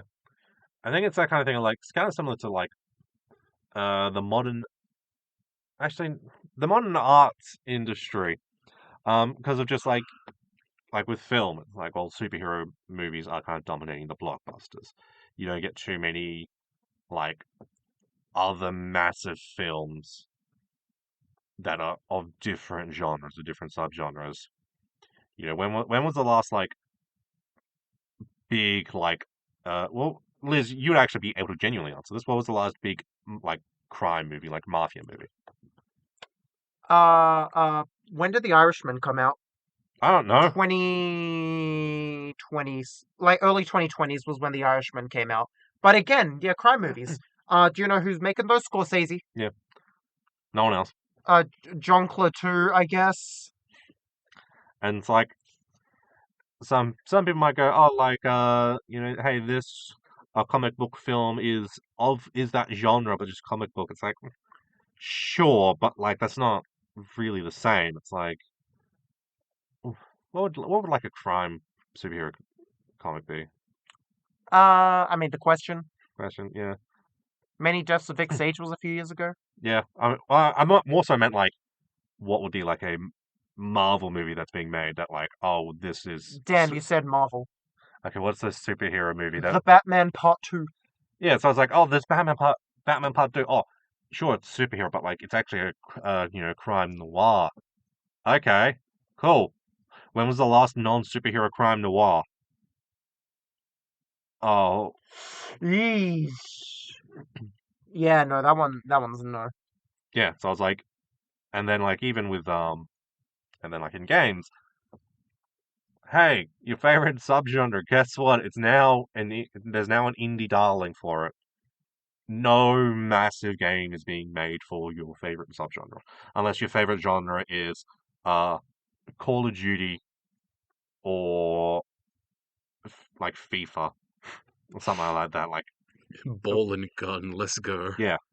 Or hey, if your favorite subgenre is one of Nintendo's pillars, Yeah, as well. I love Zelda. I like me a Metroid. I love Skong. I wish I could play it. No, but you have responsibilities. But yeah, I'm like, cool. Well, hey, I love me a good character action. Capcom, you're the only people I can rely on to make another. Did you like FF16? Yeah. Yeah, I hear it's good but easy. Yeah, Okay, so it is just that. I never died. That's what I've heard. And like, sure, you unlock a harder mode after you've beaten it, but I'm like, hey, this was incredibly easy before. And this also kind of has my same problem that I have with like Nier Automata, because there's no like ranking system or like anything like that. Okay, cool. You've now just kind of incentivized me just to do all my ultimates and just cycle through them to clear a room and not engage with the combat system as much as I should. Hmm. And because it's easy, I also don't care enough to do that. Yeah. Have you played Astral Chain? Yeah, I played it Okay. when it came out. Okay. I like that game. Yeah. I couldn't remember when it came out. It's just I feel like I've heard no one talk about it. Astral Chain was the one made by the Nikkei devs that came out last year. The one with the woman with the Oh, arse. Stellar Blade. Yeah. I played that. That's also good. Hmm. It's not so much a character action game. That's more of a Sekiro-like. Oh, okay. Because, hey, fucking parry this, you filthy casual. Oh no, you parried it. I love Sekiro likes. I wish they made a good one. That isn't Sekiro. Stellar Blade's good. Liza P is really good.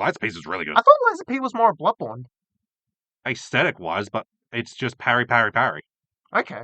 I do really want to play Liza P, so. Yeah, fucking great. You play as the twink Timothy Chalamet. But I thought you play as Pinocchio. Yeah, but he looks he looks a lot like him. Does your nose grow? No, but there is a whole mechanic about lying versus telling the truth. Oh. But your nose doesn't grow when you lie. Something else does. Oh. Your ego. No, he's like what would the ring toe be called? I don't know. Yeah, that I understand grows. what you mean. It's Yeah, a that toe. grows. Okay.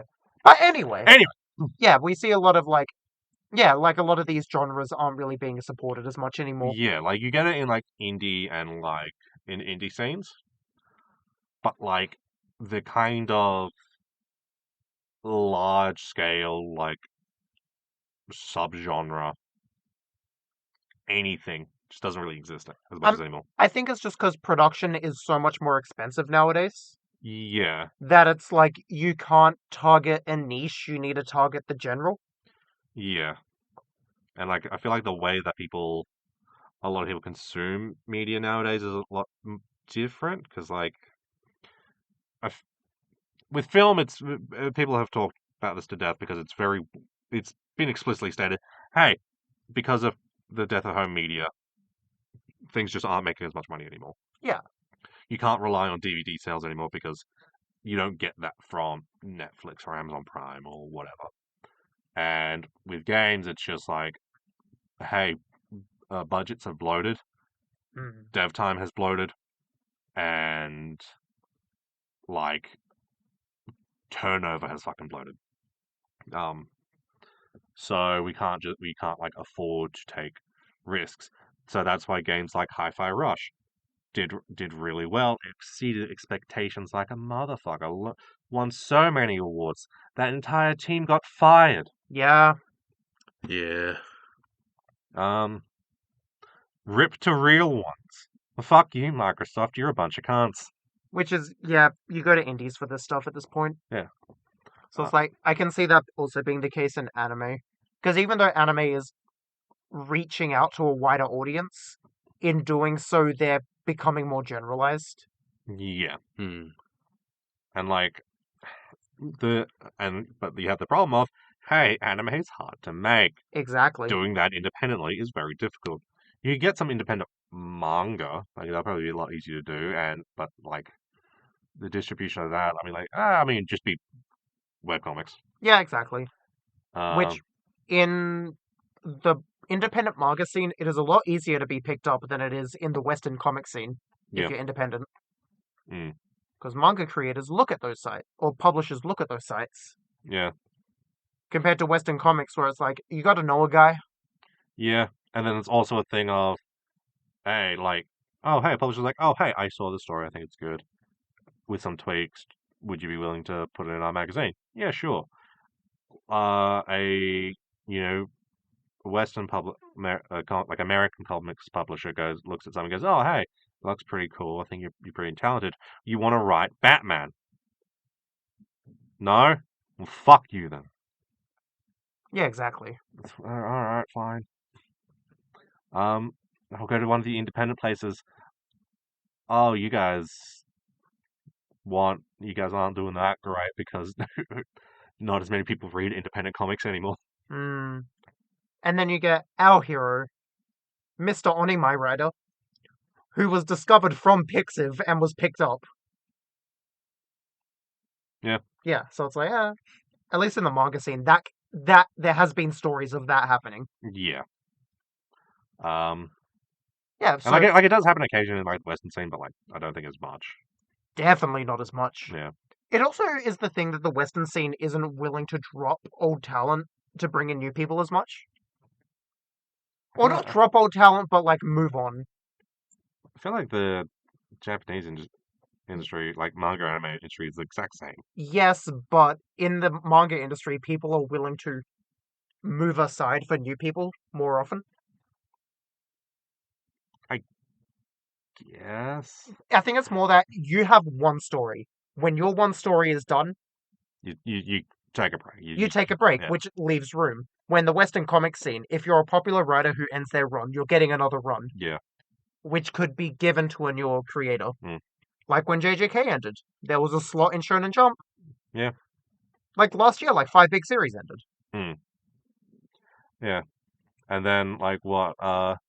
Who was that guy that was on Spider-Man for years and it was terrible? I realize that doesn't narrow it down at all, but like within like the last like 10 years. Oh god, I can't remember. Dan Slott? Was it the Nick Spencer run? Maybe. It was the guy who like was like, oh, I want my Spider-Man to be sad and pathetic because that's what I grew up reading in the 80s. But yeah, it's like... And he was doing that for like, writing that for like, I think like 12, 15 years. And because he's like, no, I get to make decisions, so I'm going to keep writing this. Because fuck you. And it's like, you're making the book bad. Liz, what was the last good mainland Spider-Man run? when was One More Day? 2012. No, it wasn't. 2012 was Superior. And One More Day happened years before Superior. 2009 then? I wasn't expecting the comic book talk. No one expects the comic book talk. Yeah. No, not the song by some dude. Spider-Man. November 2007. Yeah, so 2006 was the last time Spider-Man was good. Sorry, Amazing was good. It was the last time Amazing Spider-Man was good, because I really like Superior. Yeah, Superior was good. And Miles consistently gets the best Spider-Man books. Yeah. Yeah, so, Anyway. So, now we're going back in time. We're in the early 2000s. Yeah. The magical girls genre is flourishing pretty well. The classics have hit. We've got Sailor Moon, we've got Utena, we've got Cardcaptor Sakura. And then we hit with Princess Tutu. I was doing a lot of research. There's not much notes about the production behind Princess Tutu, because I was very curious about where this series would have been born from. But to give a brief explanation, Princess Tutu is a Japanese anime created by Ikuko Ito and directed by Junichi Sato and Shogo Kuwamoto. Inspired by ballet and fairy tales, this anime came out in 2004. It follows a duck who was transformed into a princess who needs to save a prince. It's a series very focused on like the concept of classical ballet, opera, and the nature of like stories and what happens in a cyclical narrative and breaking free from a cyclical narrative. Yeah. So, what did we think of Princess Tutu? Was it the ninja playing the electric guitar that I described it as? No. I still don't know what you mean by ninja playing the electric guitar, but I did think that Princess Tutu was really good. I think Princess Tutu is really good. The mental image that I am imagining, that the concept that I feel like ninjas playing electric guitars is trying to convey, is not what Princess Tutu is. Princess Tutu is still really good. Yeah. It's just like I was expecting, because of that image and because of you describing it that way, like, I was expecting a lot more, like, high octane, high hype moments. Mm. And, like, not to say there weren't hype moments, they weren't, like, strong moments. It's just, I was expecting, like, a lot more, I guess, shonen-coded hype. Where in reality it's very emotional based type moments. Yeah. Because I always feel the ninja playing the electric guitar moment is the solo duet. Yeah. And, like, that is a strong scene. Like, The line, I can't speak my love, I need to do it through my dance. Yeah. That's hype. That was sick. yeah, like But that. as Pat said, I wouldn't describe that as Ninja playing an electric guitar. Yeah, like, that whole episode, that whole sequence, that whole episode was, like, really strong. And, like, but I would not describe the Dark fucking doing the old Billy Idol dancing with myself. I would not describe that as ninjas playing electric guitars. That is, like, I don't know what image I would create to describe that moment, but it's not that. It's a different kind of strong, different kind of hype. Otherwise, what did we think of the series?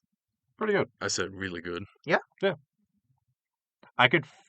This was a show that I was enjoying despite it not being for me. I feel like I thought that as well, but I probably vibed with it. I'm assuming I vibed with it a bit more than you did, but Mm. I still had the thing as well of like, I know nothing about like ballet stuff. Neither.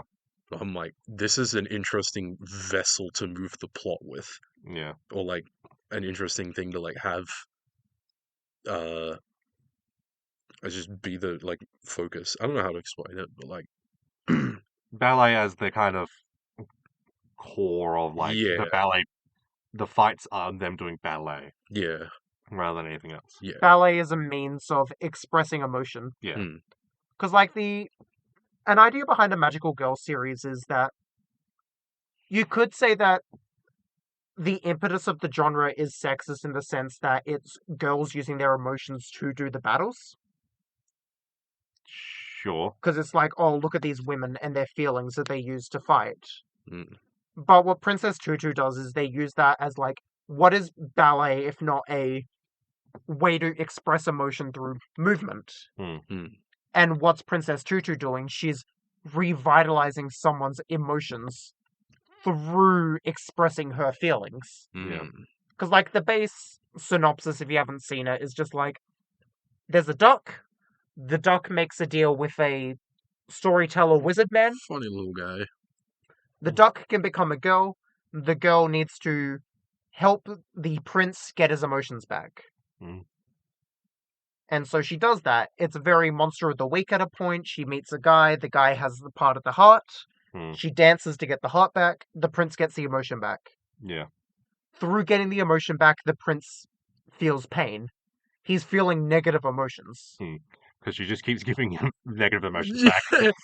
All the like first emotions just being like negative, negative, negative. I'm like, oh no. And he's like, why, Princess Tutu? Why will you keep giving me negative emotions? Hmm. She's just like, oh, I can't find the good ones, alright? They're hard. Yeah. Give me a minute. And yeah, like, this sticks around for like the first 13 episodes, which is like the first arc, where she gets emotions. We're introduced to the evil Princess Tutu, Princess Kreia. Yeah. Crow. Crow. Kreia, Crow, whatever. I'm going to say Crow. Yes. Yeah. Crow princess. We get the prince's adoptive brother, Fakir, who takes on the role of the knight. So you have these very classic literary archetypes of the princess, the knight, the villain, the prince. The show literally says this. Yeah. The knight protects the princess looks after the prince, the villain attacks the prince. Stuff like that. Yeah. Because it's very like storytelly as Yeah. well. It's about natures of stories. Mm. And the fact that it's a very cyclical narrative is intrinsic in the plot. Yeah. And like, then like at later points where they're like, hey, Fafnir, you were supposed to die in this at this point in the story. Like, you know, you're fucking things up because you're still alive. And he's just like, I don't care. Shut up. I'm going to do what I need to do. I can't be dead and do what I need to do.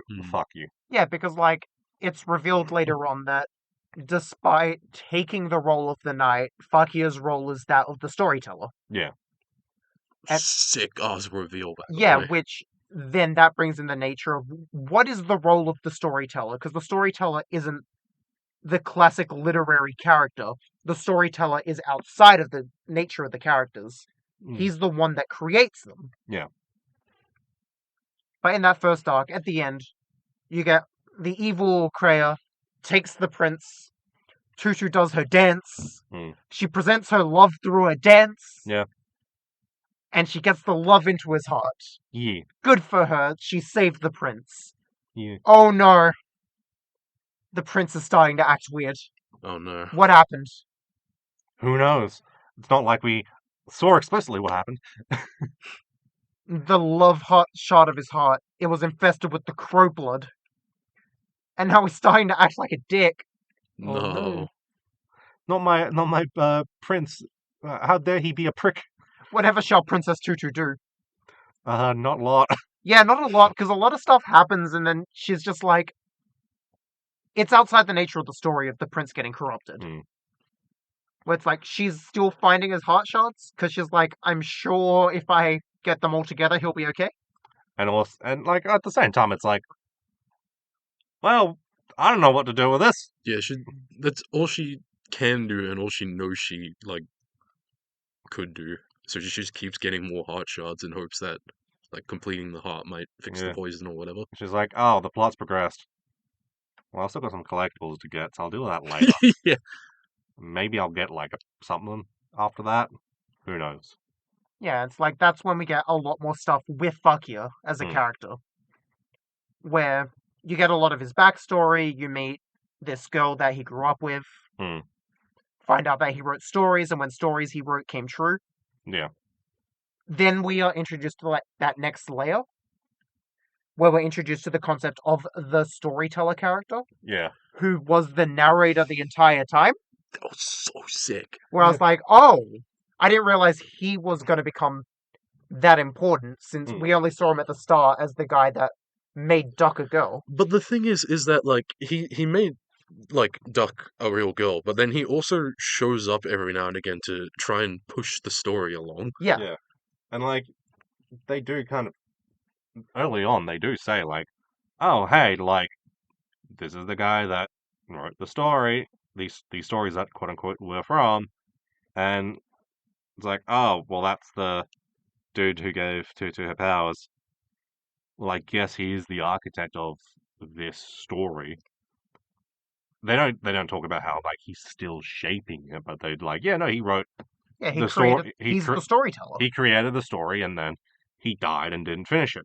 And now here he is giving Tutu power and trying to push her along and go, oi, do something. Go finish the story for me. Yeah, I'm a slack fuck. It's like, yeah, then we're introduced to like the villain of the Crow. Yeah. And like, what is the Crow in the literary archetype? It's evil. Because like crows are scary birds, you see. Yeah. Yeah. They steal children. Yeah. Yeah. Sure. They do that in the show. Yeah, like literally, the crow stole the child. Yeah. And raised the child as their own. Yeah. So you see, this kind of theater is not what I studied. No. Like what I studied when I was studying theater, so I don't know too much. If this was like 50s French stuff, damn, I'd be... Ooh. Well, it's not, and hey, you could have picked something that was 50s and French, but you didn't. Soon. Oh no. Damn. But yeah, it's like, I'm not too ballet/opera coded. I've seen a few live ballets and operas, but yeah, it's like very... This is playing things a bit literally, where it's like the concept of a lot of ballet and opera is like, it's very minimalist in the sense that you are there to have the suspension of disbelief of the story being told in front of you. Yeah. Through the dancing. So the girl becoming the duck is also that kind of idea. Yeah. And like, yeah, I haven't... I've seen one ballet. I went to in primary school. I got taken to go see it. The only thing I remember about it was being bored. Damn. Yeah. Hey, I, I'm not I'm not like theater queer. I'm sorry. I'm too, I guess, straight man coded. um, but yeah, so and watching it and seeing all of the references and all that kind of stuff. I'm like, I have in passing, I've heard some of these things like, oh, I'm going like watching. I was like, I'm going to assume there's a lot of Swan Lake parallels that I am not getting. They're just going right over my head. I know about. I mean, hey, the Ugly Duckling fairy tale. Like I've heard that. I've seen an adaptation or two of it in my childhood. But then it's like, oh, isn't one of the episodes called like the Nutcracker or some shit? Yeah. Yeah, I don't know what happened to the Nutcracker, but I'm going to assume there might be parallels in that episode. Yeah, I don't know. There may have been a duck in the Nutcracker. I don't know. Nuts might have been cracked. Who can tell? Who's to say? One thing I do find really interesting with Tutu after rewatching Utena, very similar senses of humor. Like with the school life stuff. Yeah. Like Duck's little friends. Yeah. Oh yeah. Yeah, I'll pay that. Yeah. Their friends were fun. Especially that one who's just like, oh, I want to see you suffer because Yeah. how good is it? And her mate's just like, what the fuck are you talking about? It's like, but isn't it so cute when she's like miserable? It's like go get rejected so that I can help make Yeah. you happy again. Oh no, the cat teacher keeps wanting to marry all of us. Oh, yeah, that fucking cat teacher. I love that his gag was, "You will marry me." I had a whole arc with the cat teacher. Of like, at first I was like, oh, not this bit. And then by the end, like, going through, because he has the whole bit as well of, like, trying to teach Mytho about, like, love and stuff. And I'm like, oh, that's funny. And then, like, second half, I start finding his stuff funny. And then at the very end, when, like, the whole, like, last episode, and everything's back to normal, broken out of the story, Mm. and the cat like walks into frame, Mm. and there's like a bunch of little kittens, and then there's he found someone to marry. I'm like, that's goat right there. That's my goat. He did it. I mean, Did he it. got No, he didn't get with the goat. Oh. He rejected it, remember? Yeah, but he's the goat. Like, he got that heart-to-heart with Duck in, like, the last few episodes. Yeah. That really Yeah, made me be like, okay, yeah, I like this guy. yeah, I like Yeah. this guy. I also really like following just the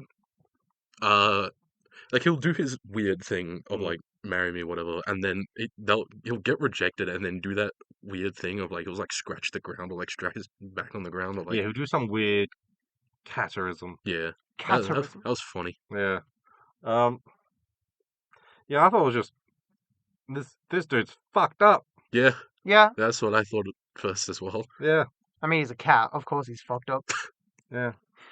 And I was like, fuck, like, gee, really? Like, do we need like another one of these dudes?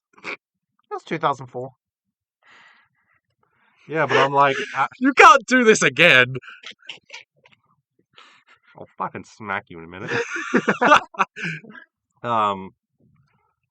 But yeah, because I'm just like, well, at least unlike all the other ones, no one's into this. Yeah, everyone, it's a gag. Yeah. Yeah, people hate it. The joke is no one wants it. Yeah.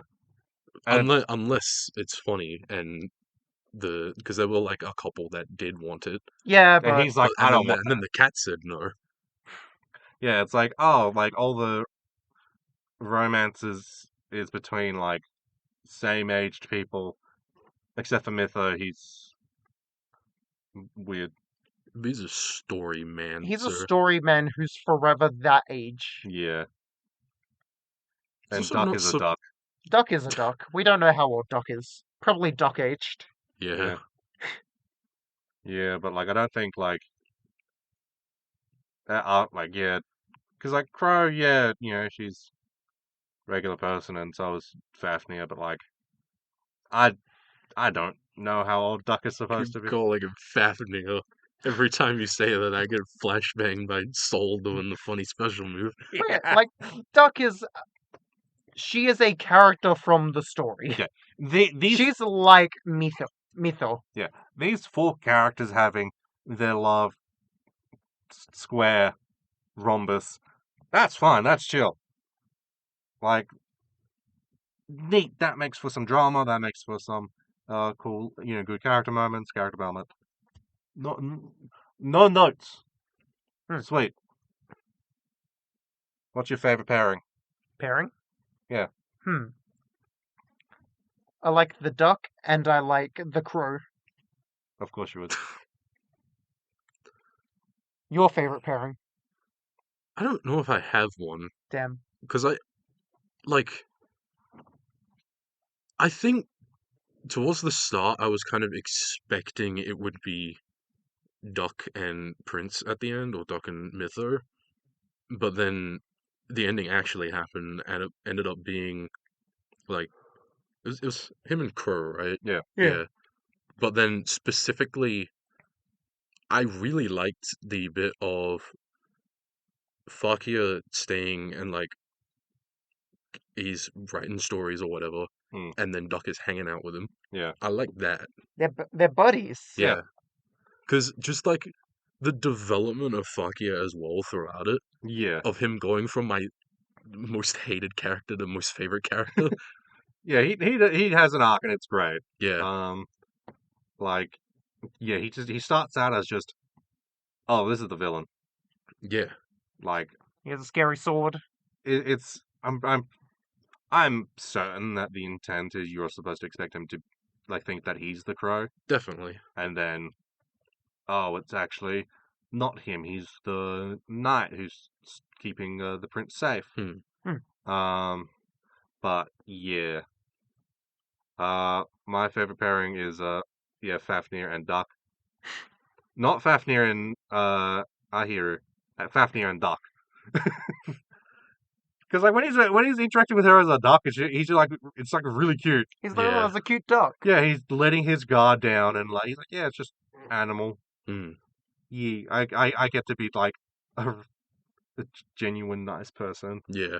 and I'm like, yeah, that's great. I want more of that. I mean, he also becomes that as the series goes on when he Gets- hangs out with Duck. Like Yeah. he does get better, but he did like He still does have that kind of like wall up, Yeah. like that kind of standoffishness that doesn't fully go. He does lessen, but yeah, I thought it was just funny of him just going, "Oh yeah, I'm going to be really kind to this duck," and she's just like, "Fuck, if he finds out, he's going to be pissed." And then he finds out, and he's just like, "Oh, for fuck's sake, you kidding me?" And then they become best of friends. They become buddies. Yeah. I remembered something and then I forgot about it. Unfortunate. I was gonna make a point about something I really liked. No, we'll sit here in silence while you think. Okay. I'll look at my notes. I didn't write many notes because I didn't know what to write about specifically. Because I think you said something about this being like more emotion based. Because like doing the ballet, you're telling it through emotion. I'm wondering if that made it hit harder for me. Because I really like this. Yeah. I mean, yeah, like, it is very well written. Just even outside of that, I have notes about like you know it's serious when I make a point about the music being good. Yeah, the music. Yeah. I mean, they're just playing a bunch of classical tracks, but they hit really well. Yeah, but like I would have never heard them before. Mm. Because like where would I have heard them? Mm. I also put like in a similar thing, sound effects really good. My very first note is just I like the way the duck moves and sounds. Yeah. No, like genuinely, the way Yeah. the duck moves and sounds. I'm like, oh, it's a cute duck. Yeah. Yeah. Like genuinely, that's Yeah. a cute duck. Yeah. Cute duck. Yeah.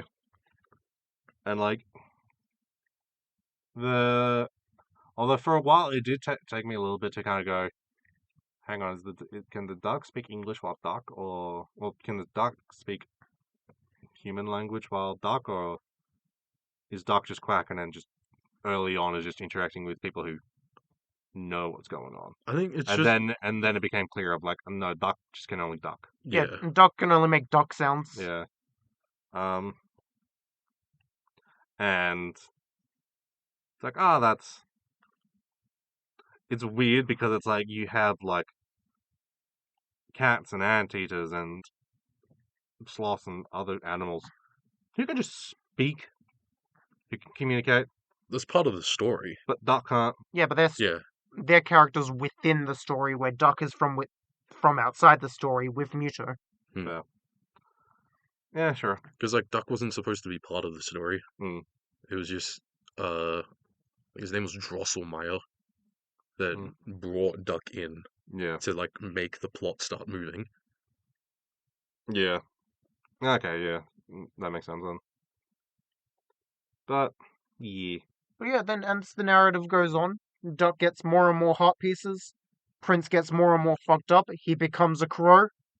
He just Whoa. turns into a crow man. Yeah, he just does that. The crow likes the duck. I remember that bit. Yeah. Hmm.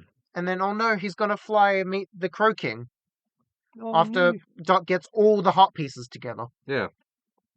She caught all the hearts. Yeah.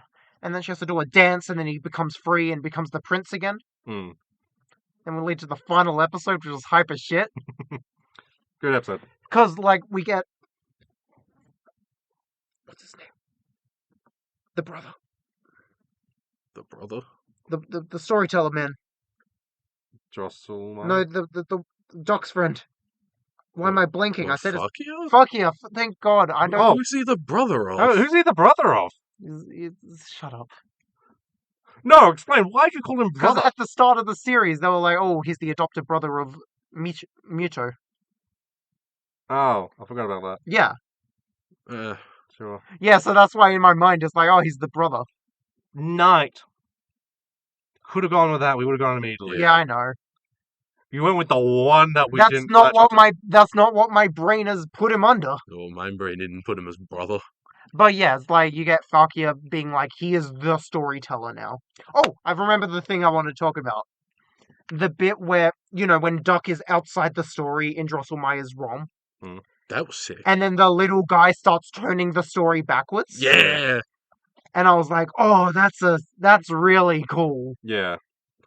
The child, like, turning back time, like, turning the story back so that they can kind of, like, redo certain things. Like, it's like, oh, that's really cool. And, like, it's like, oh, Drosselmeyer being like, what the fuck is this? I'm interested. Yeah, because it was like only... I forgot what they were called. I think I have a note. Which one? The little guy. Azura? Yeah, Zura. Yeah, Zura, that's right. Because I'm pretty sure it was like only Uzuru could be the one to turn it back because they were made of the pieces of Edel. Yeah. Which they were the only one that could have turned it back. Yeah. So that's hype as hell. Yeah. And then we got Kreia finding out she's not actually the daughter of the crow, but the adopted daughter of the crow. Yeah. So she isn't any crow. You could break free. Yeah. Yeah. You can. It's a lot easier to deny your father. He's not your real dad. I like the bit where the guys were like, oh, fuck, he's about to remember that he's a storyteller. Cut off his hands. Yeah, we don't want any of that shit. Not again. We're not dealing with this. I can understand where they're coming from, though. Of like, they don't want all the fricked up stuff to keep happening. So they're like, no more, stop that. But also, it's like, oh, that happens when you write something. Guess what? There's a lot of ways you can write without using your hands. Like his mouth. I guess they didn't think of that. Mouth, or like, Toes. drip the blood into, like, it's like, oh, you cut off my hands. Drip out. The people who cut off my hands suddenly have a heart attack and die. And my hands magically get put back together. Yeah. Yeah, it's like him coming to with his storyteller powers, and he's writing about how the duck is going to help the prince. And like, Okay, he's like struggling because he's like, no, I don't want the duck to suffer, but that's all I can write. Yeah, specifically, the only part of the story he could control was through Duck. Yeah, and that's sick. That was the sickest part. Yeah. Because, like, Duck is the outsider. Yeah, She's the one who can change the story. yeah. And it's like, oh, because like as Drosselmeyer was saying, he's like, don't think logically, think emotionally. The only thing that he has strong emotions for is Duck. Yeah. And so that's what gets him writing. That's his muse. And that is what is able to give him his power. And then, yeah, like, at the end when he's like, writing the story, he's like, no, I don't want it to go this way because Duck is suffering. But that's how it must be, and I hate it. Hmm. And then he's like, no, but then the duck does the thing, and then The duck does the dance. does the dance. She gets up and keeps dancing, even though She she's gets back knocked- to being a She duck. gets knocked down, then she gets up again. Never gonna get her down. Exactly. So And good. when she does the dance as the duck, I was like, oh. And then the prince doing the hype moment Sonora with his sword, fighting off all those crows. Yeah. Because everyone's like, oh, the prince was such a cool guy. I was like, don't believe you. And then he came back and was like, wow, that's a cool guy. Yeah, it's just like, oh yeah, when I was at my max power, I was cool. Sure. Oh, I have max power, time to be cool. It's like, Yeah, because like the big bad's back, he has all reign to be cool now. Yeah. It's like, oh, cool. Let me flex. Let me style on a motherfucker. Yeah, and then and he defeats the crow. The story's done. Fuck, he is like, the duck saved the day. Hmm. And then things start to come back. The prince goes with Rue. Yeah. Fakia hangs out with the duck. Everyone has a happy ending. Whoa. Even Cat. Even Cat has a happy ending. I don't think he deserves one, but sure. Yeah. And then Drosselmeyer goes off with Zura to find another story. He's just like, huh. I wonder if I'm like an entity in another story. That's weird to think about. Anyway, hey child, let's go fuck with someone else. Yeah. Because Um, specifically, wasn't it that he could keep messing with this narrative because they had the, like, thing that was writing Yeah. up in that building? Yeah. Because I think that's cool as well. Even if Yeah. it's, like, a little strange. Yeah. Hungry. My stomach grumbled. Ah, Um, I'll be there soon, don't worry. yeah. But yeah, so yeah, Princess Tutu, a good one. Very good one. Yeah. Fits under that area of early 2000s anime that go really hard and is kind of underappreciated. Definitely, I Because would say. people who love magical girl stuff, they push Princess Tutu, Yeah. but it's never under the list of greats. I've literally never heard of Princess Tutu before. Yeah, like I had heard about it in passing, but not enough to not have been confusing it with some other things that I'd heard about as well. Yeah, like, genuinely, it's a great series that more people need to watch. Yeah. Yeah, I'll pay that. Though, do you know what the time is? Well, before we do that, I was Aw. gonna move on. I have a little, just extra bit. Yeah.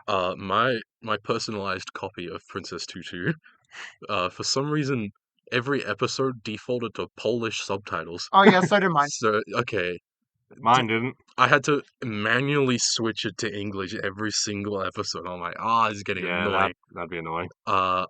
Then there was an episode 16.5, which, it was talking about, like, it was like a bonus episode. Just like, here's one of the dances. This is what it is. I'm Okay. like, oh, this is interesting. Oh, that's cool. Also has that was like the first part of the episode because it was Mhm. like 10 minutes special. Yeah. So like first 5 minutes was that. Other 5 minutes was on mimes because like you know how they Yeah. had a bunch of stuff on mimes. Hmm. One of the things was that I thought was interesting was you know how Princess Tutu does the like hand twirl above her Yeah. head and then holds her hand out. That's like the hands above the head is like dance, and then holding the hand out is you. Yeah. So it's dance, you. Well, dance with me. Yeah. But yeah. Yeah. And then episode 16.6 is a recap, but for some reason is also a New Year's special. Because they have, like, there's new dialogue of, like, them being like, it's the New Year's, let's have a recap. Or, like, here's what happened. Huh. Episode 25.5. I don't know why there was a recap episode right before the final episode.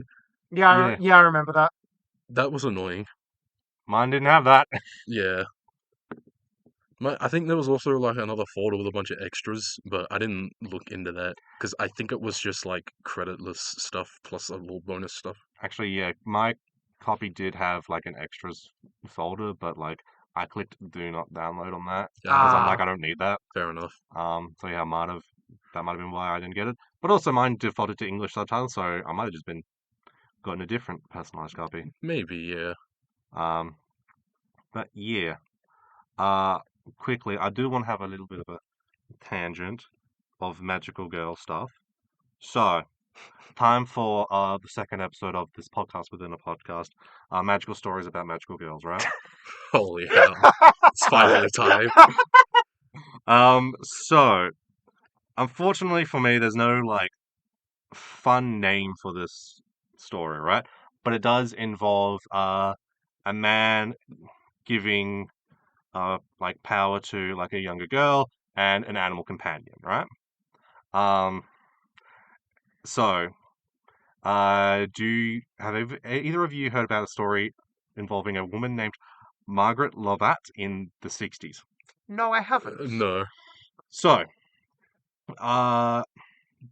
during the this was during like the early 60s and stuff like that, you know, all sorts of like various like academic research was going on and like stuff like that. And there was a guy named John C. Lilly who was like a researcher who did like a lot of research on like, you know, on dolphins and stuff like that, right? And he was kind of looking into like how they communicate and was kind of coming up with this theory of like, oh, we could maybe teach dolphins English, right? Potentially. Get them to speak English weirdly through their blowholes, but like whatever. To which NASA was like, "Yo, that sounds rad. If we have, because keep in mind, 1965, haven't landed on the moon yet, so they're like, if we ever like, you know, there's any weird space entities out there, knowing how to teach them English from nothing, handy. So yeah, like we'll fund this, right? So he gets to like a lab, and what he does is what his lab, quote unquote lab is a flooded house on like some small islands, right? In the like on an island in the Virgin, you know where the Virgin Isles are. Yeah. Vaguely. Yeah, like it's around there. Gets a like lab there, right? And on that island is a woman named Margaret Lovat, who she really likes animals, especially sea life. And it's like, oh, you're doing, you know, some research with 3 dolphins. One named Peter, one named Pamela, and one named Sissy. She's like, oh, can I, you know, hang out and do stuff here? And they're like, sure, it's the 60s. We don't care. You know, we'll lax as shit. And she's like, cool. I was hanging out with them, and then they started having like different ideas of like how to like do their different research, right? So what John C. Lilly did was, because at the same time he was also doing some other research into LSD. Oh, of course. It was the 60s, Stalin time. Yeah. A lot of research was conducted by him taking it. So he wanted to teach the dolphins English by giving them LSD. Oh. To which the woman was just like, no, let's not do that.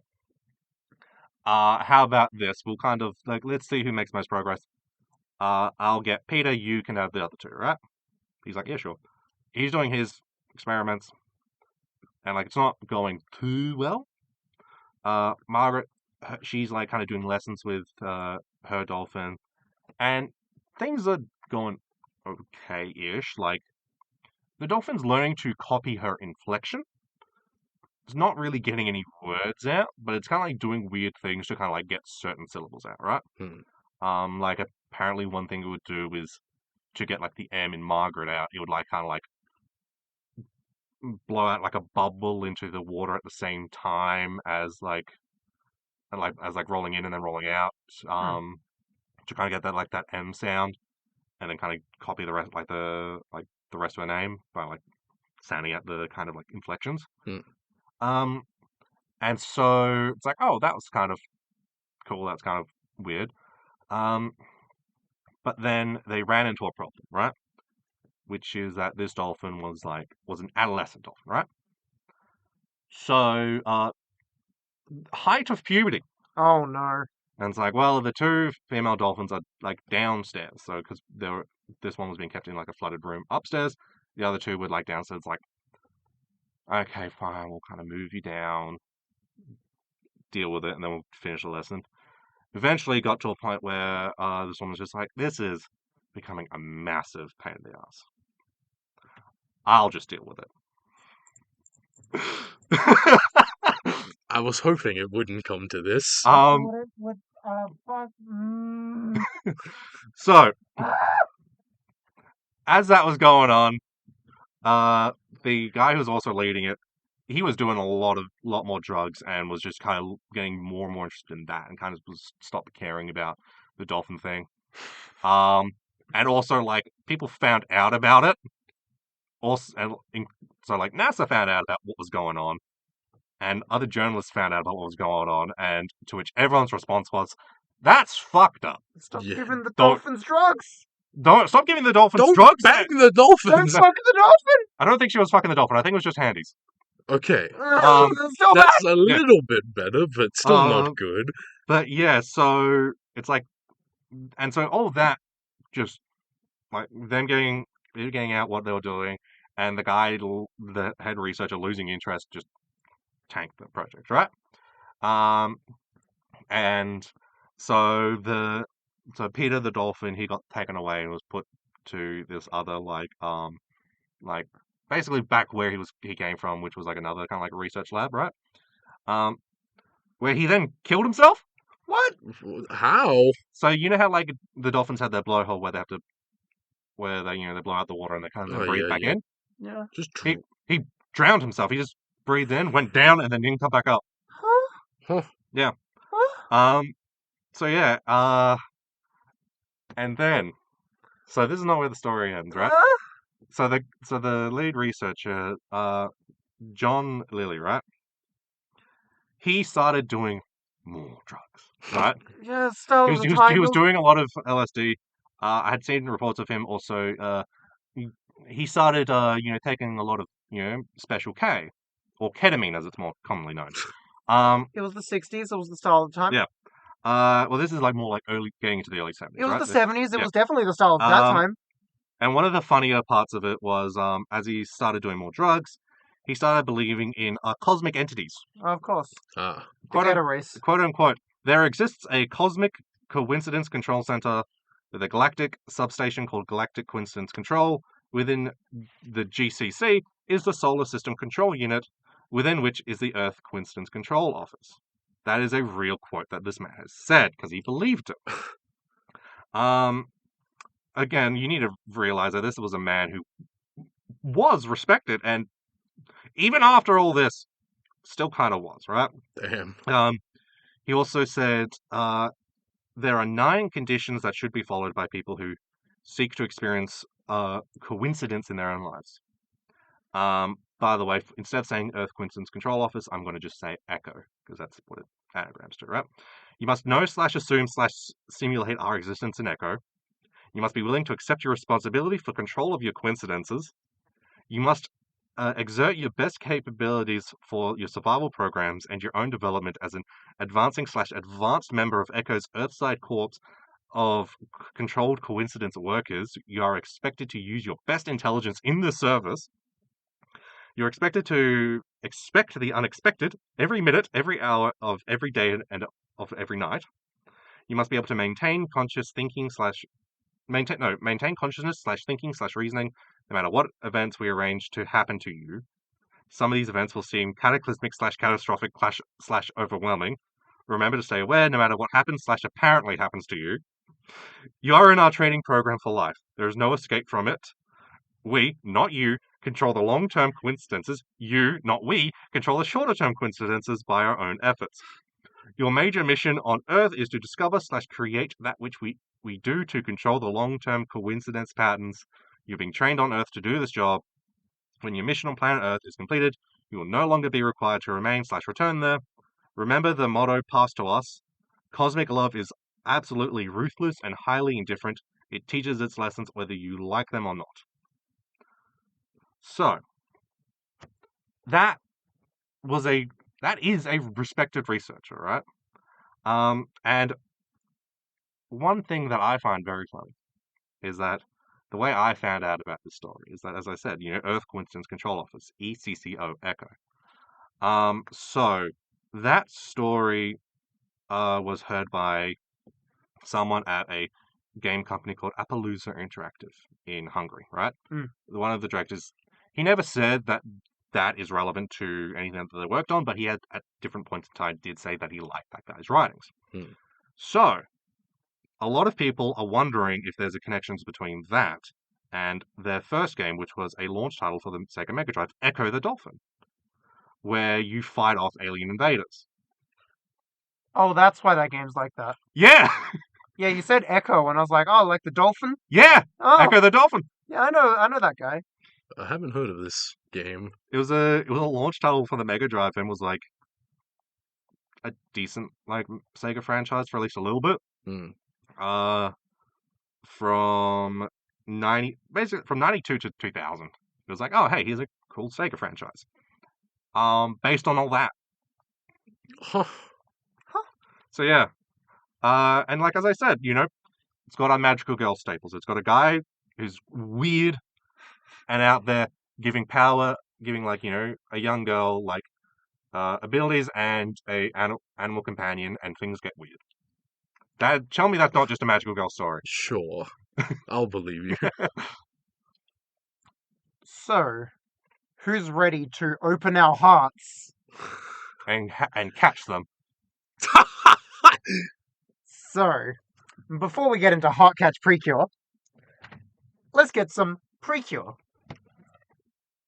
We're going to be here forever. The Precure series was created in 2004 by Izumi Todo, which isn't a person, it's the name used as the collective of writers that normally work on it. And it's revolved around a group of magical girls known as Precures, who battle against evil forces, starting with Futariwa Precure. Currently, there's 22 different series in the franchise, and only 2 of them are direct sequels. That's a lot of girls. Whoa. The series we are talking about today is Heartcatch Precure, premiering in February 7, 2010, following our 2 goats, Tsubomi and Erika, as Cure Blossom and Cure Marine, as they fight against the desert apostles who want to turn the world into a giant desert. This show aired in the 2010 superhero time, which went with Ghost Sager, Kamen Rider Double, and Kamen Rider 000. What did we think of Peak? It's good. I didn't finish it. Neither. I'm going to. 40 episodes in. Unlike other magical girl series, these girls throw fucking hands. That is a hype moment of it. I do, okay, for clarity, because I feel like, hey, this is a necessary peek behind the curtain. So I've watched a grand total of 10 episodes, right? Because hey, what do you know? I did a lot of extra work for the Evangelion episode, so I kind of put a lot of other things on the back burner. And then from the time between Evangelion and recording ICP was a shorter window of time, of which I spent time away on a holiday. And then there was this, so I'm like, cool. So I got to watch all of this, and also play Deltarune, which just came out, play Donkey Kong Bonanza, which just came out, and catch up with all the various shows and manga that I've been reading and had been put on the back burner.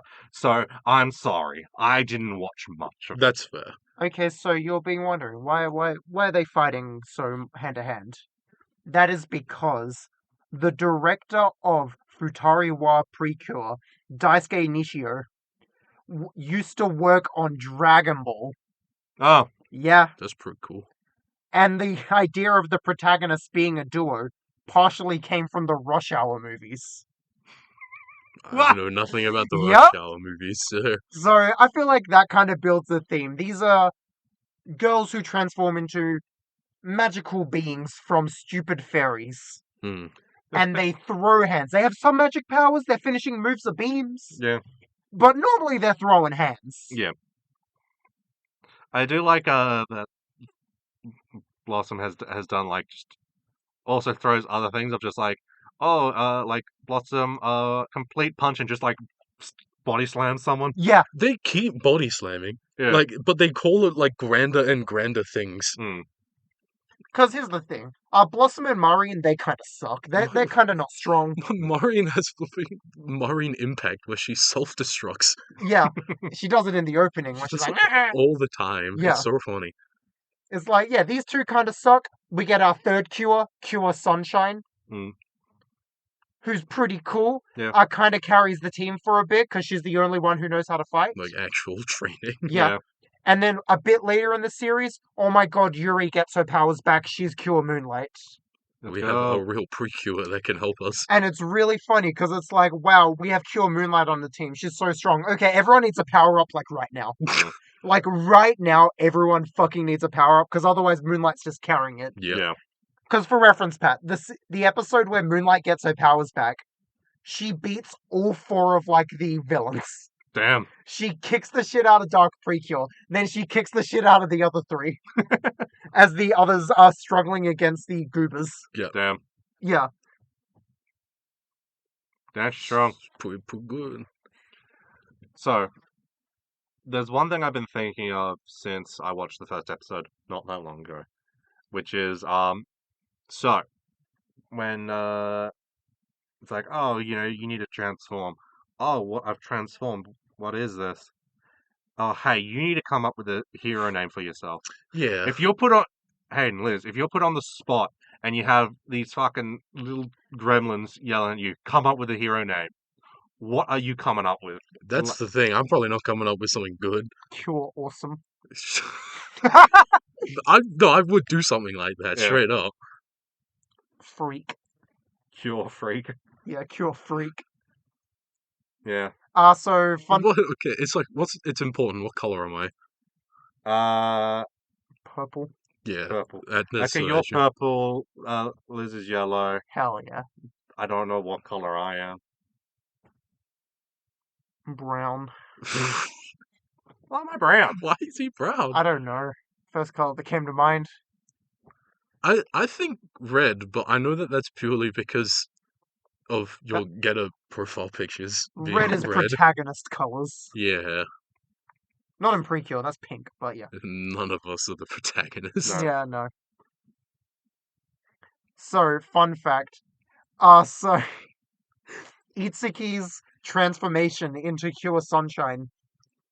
It was so detailed and so long that it ate up so much of the budget that once they got to Cure Moonlight's transformation sequence, they had to make that shorter and less detailed. Ah, yeah. Yep. I can feel that. Yep, because it's like, yeah, you look at Itsuki's transformation and you're like, it's so long and so much is going on and so much is All moving. in on that, and I'm like, holy moly. You didn't have to.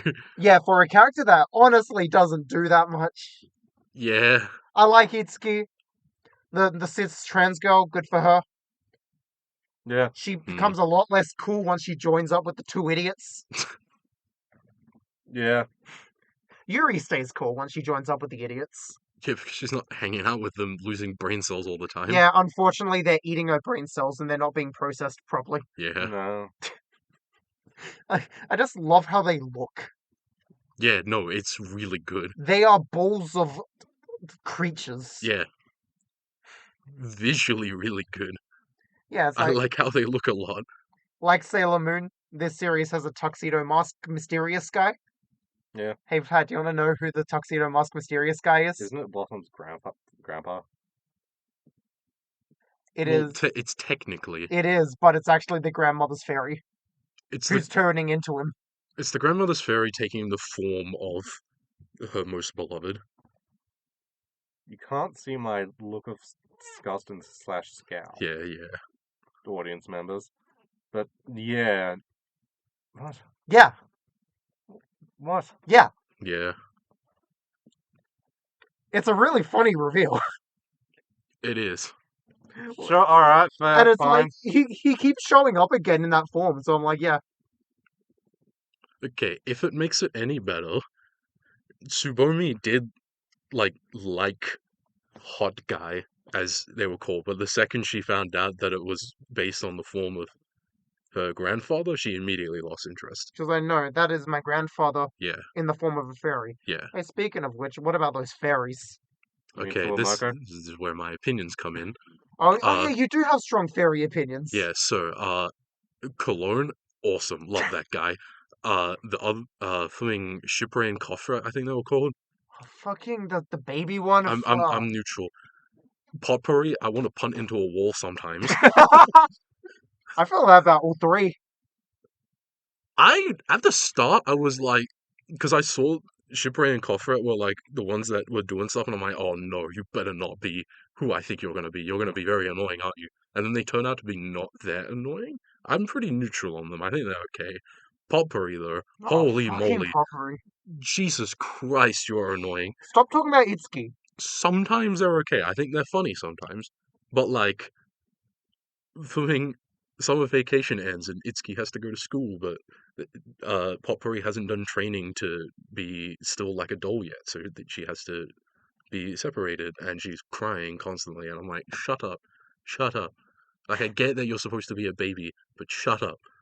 I don't like it. Stupid fucking baby. Yes, it's annoying. I like the bit where we saw Moonlight's fairy, and it's like, yeah, that's an old man, but a fairy. Yeah, Cologne is so sick. Yeah, Cologne was sick.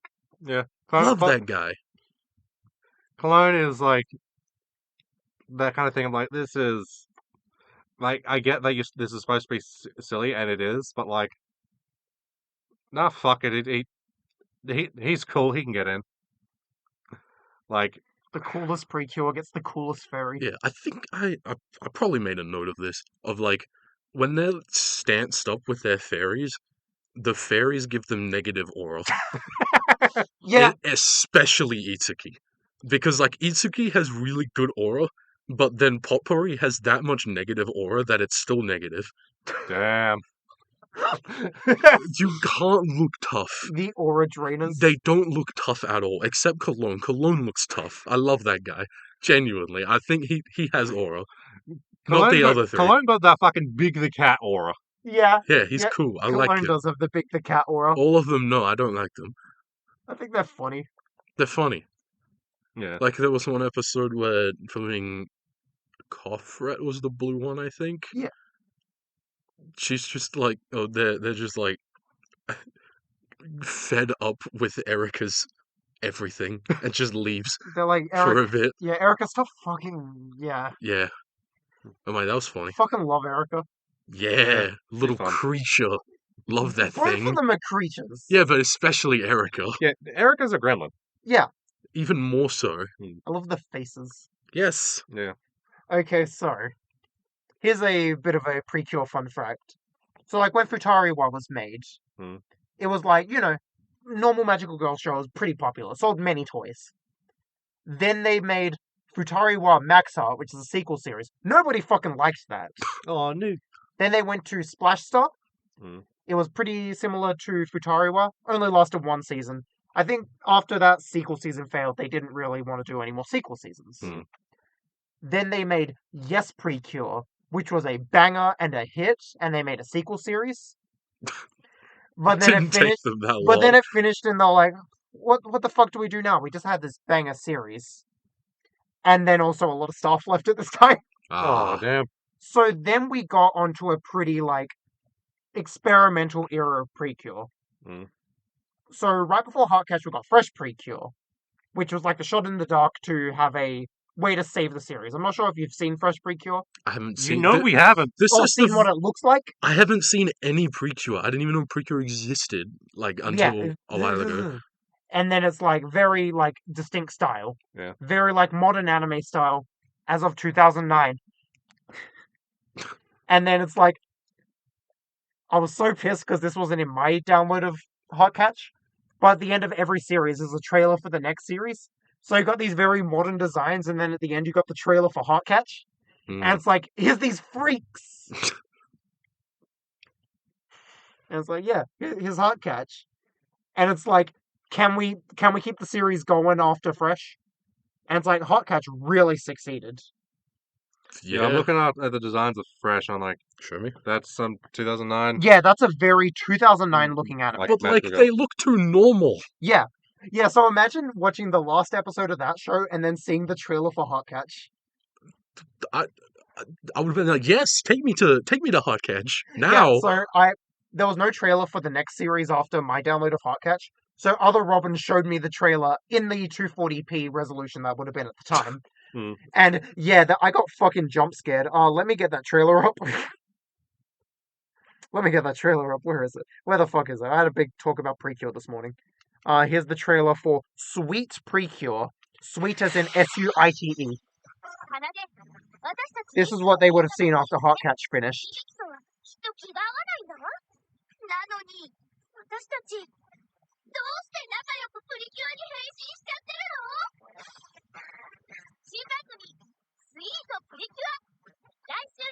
As in a hotel suite, not as in suites. Yeah, we got it. Yeah. Just so you know. So imagine, you're watching the freaks and then you see normal guys come up. Who would care? Not me. So Yeah. how well did that do? Pretty well. Okay. It's like, not like the most popular series. So from what I've been told, the setup for that series is what if we had the Precure duo hate each other? Oh, That sounds fire, actually. Yeah, I know, right? And then afterwards, after that, it was very much like every year's season is doing something different, but they are playing a lot more into the formula. Because I was asking basically under like how Reiwa Sentai are very much willing to play with the formula to try something new. Yeah. And have series that aren't Sentai, essentially. Hmm. But no, Precure is very much fit in that, like, we are doing a magical girl thing. Okay. There's not going to be an Always Sunny style Precure. I feel like that's fair though, because they're trying to make toys for the young kids and like market it. Well, not market it, but like it. This is for even younger kids than the young kids of Toku. I think it's the same. I think they're all for 4-year-olds. 4. Okay, yeah, fair enough. I think Yeah. Toku may be like 6, but still. Okay, I'm overestimating, underestimating, not getting the age right of Toku fans then, or other Toku target audience. I should have looked at the time these aired, but I'm pretty sure Sentai's 9:30 in the morning. Kamen Rider's 10. So I assume Precure maybe 9 a.m. I'm pretty sure Precure, very specifically, one of my episodes had the time. Oh yeah? I think it was 8 something, like 8:30. Okay. So that's before superhero time happens. Yeah. I might be wrong. It might be 9. I need to double check. But my personalized copy had like, I think it was just straight up like ripped from the TV, what it would have been. Oh yeah. Because sometimes in the opening, it was like different. As in earlier on, I kept seeing like 20 different Precures, and I'm like, are we seeing these later? I think that was for a movie. Yeah, because then I'm pretty sure in like I got up to episode 40, as in I watched episode 40. I think in that opening it has promotional material for this movie. Okay. I'm assuming because I saw like the characters I know, but then I saw new characters I'd never seen. I'm like, we don't have time in 9 episodes to do all this. Yeah, because Precure is also made by Toei, and it has the same release schedule as the other 2 yearly series, where it's like, you have a yearly series, like halfway through the year you get a movie. Yeah. That is slotted in somewhere in around episode 2025-ish. There was also a Heartcatch meets Tropical Root Precure, which is a more recent series, and Tsubomi does this. Hell yeah. Oh yeah. We'll put this on screen. I'll remember to add this. She becomes a flower. She becomes a flower. Okay. Apparently this series is also very Goober-like. Not to White Man and Yukata, but there was one specific instance where they like the first time that Tsubomi and Erika go up to the heart tree, and they're like, "Oh, there's these buds on it." The word "bud" is Tsubomi, Oh, and I was like, "Holy crap!" sugoi. Yeah, super sugoi. I figured it out. Also, I just through piecing together, or not piecing together, but like, flower is Hana, just because I could. They say flower a billion times. He's so good at Japanese. He's ready for the trip already. Put him on a plane. Yeah. Put him in Yukata. He'll fit right in. And then Yeah. he'll try all the different Japanese cuisines. Who was our favorite monster of the week character? Pat? I saw like Yeah, you 6 of them. you at least saw 6. Are you talking about like the character that becomes the monster of the week? Oh, I thought you were talking about like Not the main 3 desert apostles. yeah, love those people. Love those guys. Yeah. I mean, are you talking about the monster or the person who became the monster? Yeah. Both. Okay, monster. The music box monster was pretty cool. Pretty strong one. Yeah, because had the missiles come out.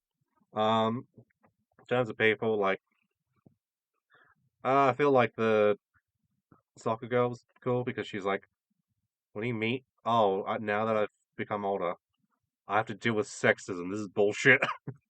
My favorite was Akira Fudo. Yeah, I didn't watch that episode. Banger fucking episode where the Precures become best friends with this guy and help him write a manga. But then his mom finds out he's writing a manga and he's like, no.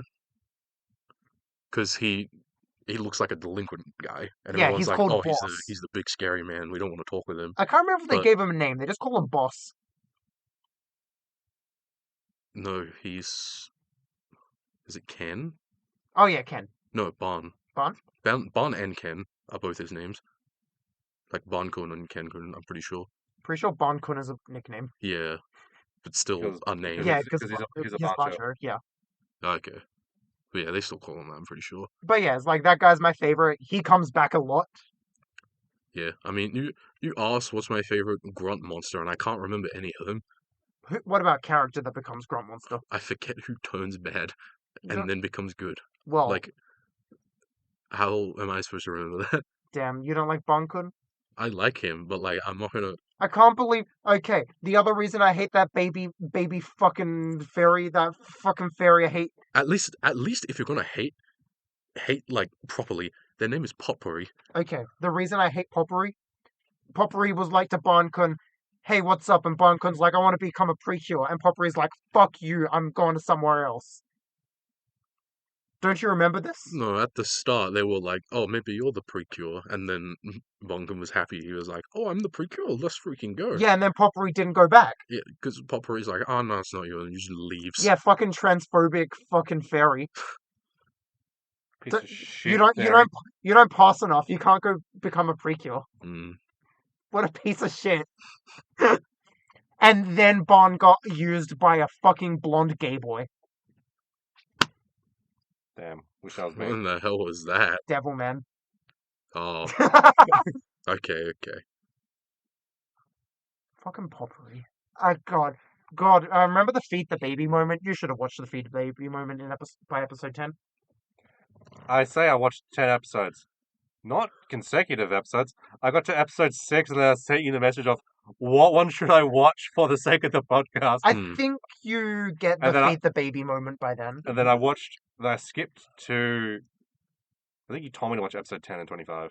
10 is when the Dark Precure fight happens, right? Yeah. Yeah, good. So yeah, I watched that one. Because I went from episodes 1 to 6, watched 10, and then watched 25 onwards.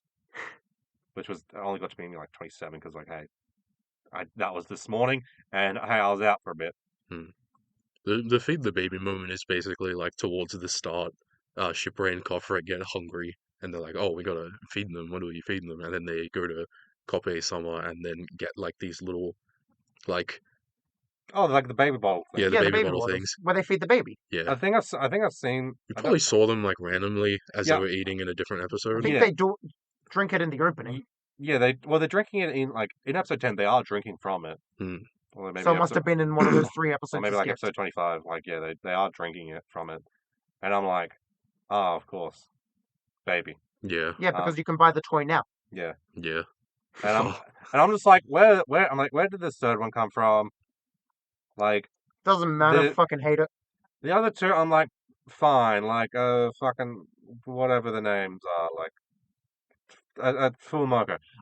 They're cool. Marco. Yeah, no, that no. was Let him kind of cook, hard, let him cook. actually. They're cool. I'm chill with them, right? It's a little bit weird. That's like, oh, you got the heart seed. Oh, yes, yes. Now I'm gonna Oh take my god, I was gonna complain about I was this! gonna complain about that. It's like, why? Yeah, every fucking episode. Every episode, but at the start they poop out like a yellow thing that turns into Yeah. it. At some point it just stops being that and then they just poop it out directly. I don't know why. Why did it have to be liquid first? Why does the Why was it piss colored?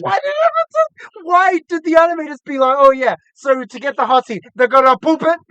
And like, at first I'm like, no, surely I'm misreading it. It's coming from their tail or something like that. Nope. They're Nope. pushing their tail. And then I see them like struggle for a moment. Yep. And then it's like, no, that's coming out the butthole. Yep. Yeah, no, they're pooping. Yep. So what the fuck? What the fuck? I love this show, but I was like, no. Why the baby pooping? Yeah. Actually, wait, what year was this? 2010. 2010. Okay, because I was going to say, I'm like, I do remember, like, as a kid seeing a lot of ads for it, and I'm sure it's still going on, where it's like, oh, hey, look at this baby doll. Look, it's got this cool feature. It can piss. That's the selling point. Why every episode the baby's like, oh, time to poop? Oh, who wants that? Freaks? Do children want the pooping dog things? Apparently, they want the fairies. The transphobic pooping fairies. Fuck this fucking show. I really Fuck like this noise.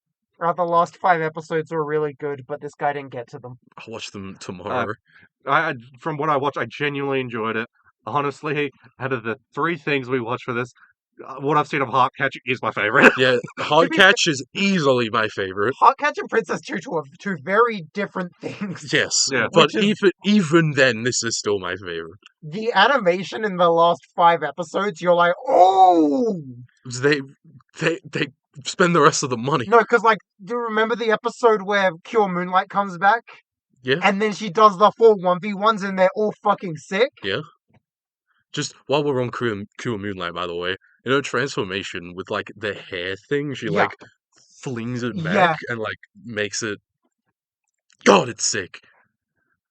I just like how much stronger she is than everyone else. Like, she's carrying Because that. she actually fought as a Precure. Like, she's carrying that team when there's Tsubomi and Erika being like, we lose most our fights, we win on random chance. Multiple times Tsubomi has been called the weakest Precure. She called herself the weakest Precure too. Yeah. And I was like, come on, give yourself some confidence. But like, Because like at the start, like it isn't like the fucking fairy is like, oh yeah, even you're the Ferris strongest. says it, yeah.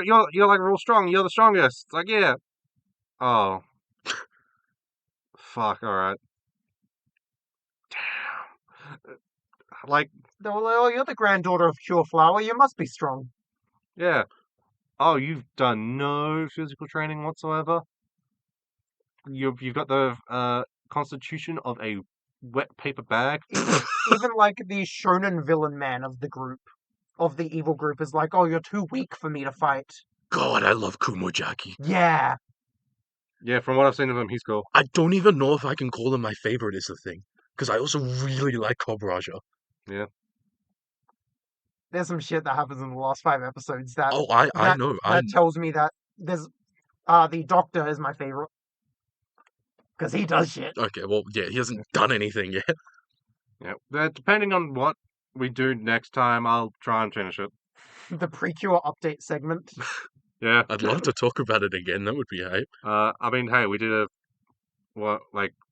we did the part 2 for Gunbuster for Diebuster. Yeah. Yeah. So we can do by the way, the We've- boys finished Precure. Let's have a little thing of yeah. Hmm. I mean, I've just been getting into the Toei yearly series, so I'm just like, yeah, this is just another one of these. Yeah. Yeah. I have Soaring Sky Precure on my server, so I guess I'll watch that next. Yeah, I'm considering checking out other Precures, but I do want to get through, like, a Kamen Rider. I Yeah. haven't watched Kamen Rider, like, at all, Oh, I so... have so many more Sentai to watch. And then, yeah, more Sentai. Yeah. I've got a lot of shit to catch up on. I need to play Deltarune. That too. I need to play Skong. Yeah, Skong came out. I haven't played Hollow Knight, but I always kind of said, oh yeah, when Silk Song comes out, I'll play Hollow Knight. Fuck me, I guess. Time to play Hollow Knight. I've owned it for a while. I think I probably own multiple copies at this point. Time to learn Hollow Knight, buddy. But yeah, do we have anything else to say about Heartcatch Precure? Yeah, I'm looking through my notes. Damn. The Flaming Heartcatch Mirage toy. I'm like, that feels like the most toy thing ever. Oh, I love the 3D toys they show off. Yeah, it's like, hey, kids, buy the thing. Buy this rod and then fucking spin the shit out of it. No, I love the spinning though. No, I need to complain about this with something. No, the rod, I love the rod. I love that it spins. I hate that the shiny tambourine is like, it spins, cool. Why is the, like, final float up, I'm spinning the thing? She's not spinning it, she's just waving her arm around like an idiot. I'm like, what are you doing? Be cool. You're not cool. Yeah, it's so funny. And then it's so cool. And then Flaming Pure Moonlight, she has a rod, but she doesn't spin it. She just twirls it as well. I'm like, what are you doing? Spin it, please. But also, like, the bit where Eric and Subomi are doing that. Yes, I like The that. fact that that's not on gift search sucks, because I want that. And it makes it feel even dumber when the four of them are doing it, Yeah. and it's just them cranking it out, and then Itsuki's just, like, spinning, and then you can't even see Pure Moonlight twirling. She's so tall. Like, I feel like, having not seen it, I feel like that actually is a lot funnier than it might potentially be, because it's like, oh, okay, yeah, I spin my tambourine a bit, and then, like, I can use, like, force to kind of, like, keep it spinning as I'm doing other things, and, like, this will kind of make it go faster. And Pure Moonlight's like, no, I know what I'm doing. I can just do a lot less motion to get it to spin a lot. But the other two are just so untrained, they're like, fucking crank it! Okay, that's kind of funny, actually. We don't know how to do this optimally. We're just doing whatever the fuck works. I love them cranking it, though. And Yeah. because I was going to mention as well, just as a bit, the Flaming Heartcatch Mirage toy is like, when they power up, they, like, press all the buttons, and then they have to churn it, do 360s. Yeah. I just love the 3D toys, because, like, kids, you can get that. It's just, it looks fine Yeah. most of the time, but the Heartcatch Mirage legitimately looks like a bit much. Yeah. Because it's like, unlike the live action series, that can just have a physical toy. You gotta make it look like the thing they can buy on the shelf. Yeah. I don't know why they need to make it CG, though. So it looks like the thing you can buy on the shelf. They were fine just drawing it for the fucking years and decades prior. Yeah. Toei. You know Toei. Yeah, I know Toei. Toei gonna Toei. Yeah. Fucking Toei. Fucking Toei. I guess I'll look at my notes again.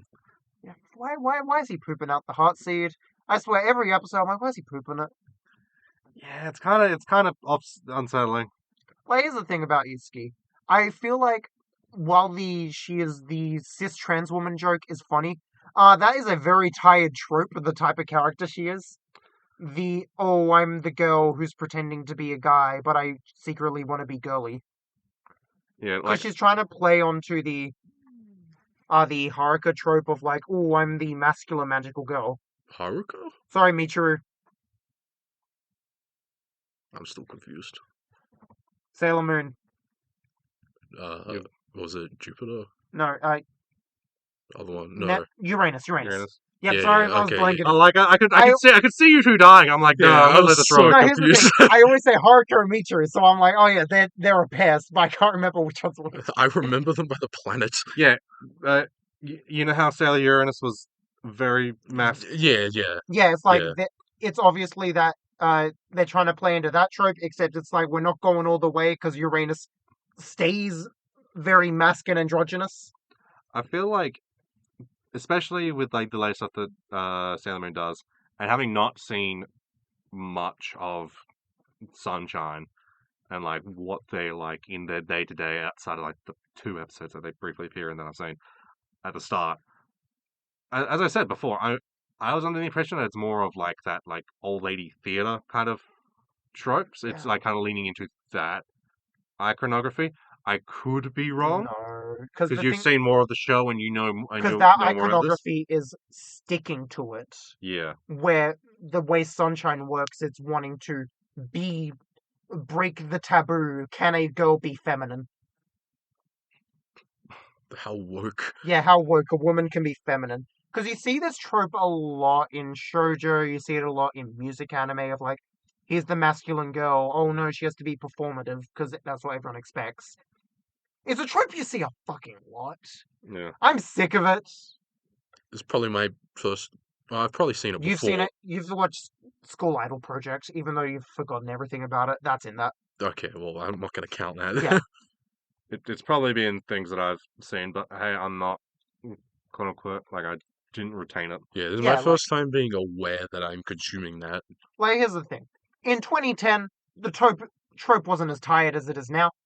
Yeah, So I can give it the pass by it being a 2010s anime. Mm. and like potentially there's always the potential that like, you correct me if I'm wrong, had that like trope been in magical girl stuff before, because like as I said, you know, with Uranus and like even the Star Guardians in Sailor Moon, Yeah. they maintain that like being very masked, and then you go, oh no, they're actually like, you know, women who are like presenting this way, kind of like, you know, the old like kind of like the theater name that I forget. Sorry, and I'm curious if like that trope maintained, and then this was actually them kind of going, oh well, here is that character archetype, but in their like quote unquote civilian identity, they're going to break it a lot more. They're going to play with it a lot more. Is that a potential thing? It's No, it's a kid show. They're not going that deep with it. Here's the thing. I'm trying. I know you're trying. I know you're trying. But here's the thing. At the end of the day, Sailor Moon was also a kid show. yes, but it was created by a person who wanted to do shit. Fair. Where this was like this. This is. I don't want to sound dismissive, but this is literally a toy commercial. It's a really good one. Yes, like it's an excellent toy commercial. I love Sentai. They're good toy commercials as well. Yeah. So I'm like, yeah, you're bringing in very good points, but I'm also like, this is very much a can a girl be feminine type thing. Yeah. They're not going much deeper Yeah. for the kids show. Yeah, I don't think they would be going much deeper, but like it was more of, do you think that in the writers' room they're like, oh yeah, oh hey, you know how like, oh yeah, we'll have this type of character. Oh hey, wouldn't it be interesting if like we then just kind of made them all girly? Yeah, I And mean, like, is that a potential for thought, or was the trope well established by that point? the trope was pretty well established at that Okay. point. Like, I mean, Ignore everything I just said then. Uchina's kind of that, except Yeah. Uchina's playing into that and then breaking it, Yeah. which, Yeah. Mm. like the character, my issue was just like all her episodes become the can a girl be feminine thing instead of playing into other parts of her character. Hmm. Where, you know, Erica and Tsubomi get to be idiots. Yeah. Mm. Love those two. Yeah. Too bad that Itsuki is the student council president. Yeah, Can't be dumb. where Tsubomi is flower. Mm. Flower like her. Yeah, And Erica like clothes. Like cloth. it's pretty cool. It's Precure. Oh yeah, I should say Heartcatch Precure, first Precure series to canonically have Yuri in it. Let's go. Canonically? Yeah. What happened? Where? What do you mean? Yuri's like in the show. Oh, I'm so stupid. I fell for the bit. I'm disappointed. That's all, folks. Do we have anything else to say about Heartcatch Precure? Let me check my notes. I think I heard more. Damn. No, I've talked about the little bit that I've seen, and tried to engage with conversations about shit I haven't and failed. I don't know. I thought it was cool that the Tsubomi's grandmother was a previous Precure. Yeah, I like that there was find that interesting. generational. It was a generational thing being a Precure. Yeah. Because like even Moonlight was technically like a few years pre-generational of Mm. these two idiots. Yeah. Yeah. It's just she never had teammates. Mm. I had a note. this was like more. I think this was just a boss baby moment to start with, and then it like phased out. But like I put down the gadgets that they used to transform and like put the heart seed in and stuff. Reminds me of Yokai Watch. Maybe. I think it's just jank 3D. Yeah. And I'm like going to that's it. imagine. I haven't seen much of Yokai Watch. I haven't really played the games. The game, I've played a bit of one of the games, and I think what I was talking about specifically was anime only, because I've watched a bit of the anime as well, more than I've played one of the games, Hmm. and that's what it was reminding me of. Okay. The like watch toy thing. I Hmm. can't remember much about it though. Do they crank the watch toy? No. The watch toy is like kind of nothing from what I remember. Hmm. Hmm. Is it as cool as Ben 10's watch toy? Nah, Ben 10's watch is cooler. Like, just easily. Yeah. Those fucking fairies. Yeah. I'm sure they get worse. They're fine for where I'm at. I want to punt them. I like when they become capes because then they're not around. Yeah, But they are around. Yeah, but Like, I don't. they're I next. don't have to see I them. was gonna say one of my notes just says the capes are gangster. The capes. No, unironically, the capes add so much aura to the design because it gets the fairies out of it. Yeah, because it gets the fairies out of the way, and like it's like plus aura from cape, and then you remove the negative aura from fairy. Yeah, you remove like the point like the aura drain and replace it with a plus. It's like, whoa, fucking Jesus! Yeah, The aura is off the charts. yeah. We're seeing never before seen results. I have a note about the power-ups that they can gain Oh yeah, and how they barely use them. yeah, they do. Like They hype up the power up so much too. they hype them up just to. I think when I made the note, when I realized I was halfway through it and they had used it like twice. Yeah, it's like, come on, those power ups like a big moment. They, beat themselves, and they don't use it. Oh, that power up. I was talking about the like little like speed boost and stuff. Oh, I was thinking the one where they get the white outfit. That one too as well, but that's just part of the Heartcatch Mirage Yeah. thing. But like they only use that against like the big strong baddies, I assume. But come on, they should just use it to nuke the weak guys. Yeah, but then I'm also thinking like if you're getting your ass beat, why don't you pop the speed up thing more instead of just keep getting your ass beat? Subomi and Erica are stupid. It's so dumb they forgot they could do that. I'd believe it. Yeah. Yeah. Uh, like most of my notes we already talked about is the thing. Oh yeah, the last thing I want to talk about. Hey, what do we think of the CG dancing at the end? Okay, I was going to talk about this. The first ending, amazing. I love that. Second ending sucks. No, but the dance is so much better in the second ending. I think it's worse. I don't care. It has so much more aura because Moonlight's there. No, they look like. I think what you think about both of the endings, I'm getting off of only the second ending. They look freaky.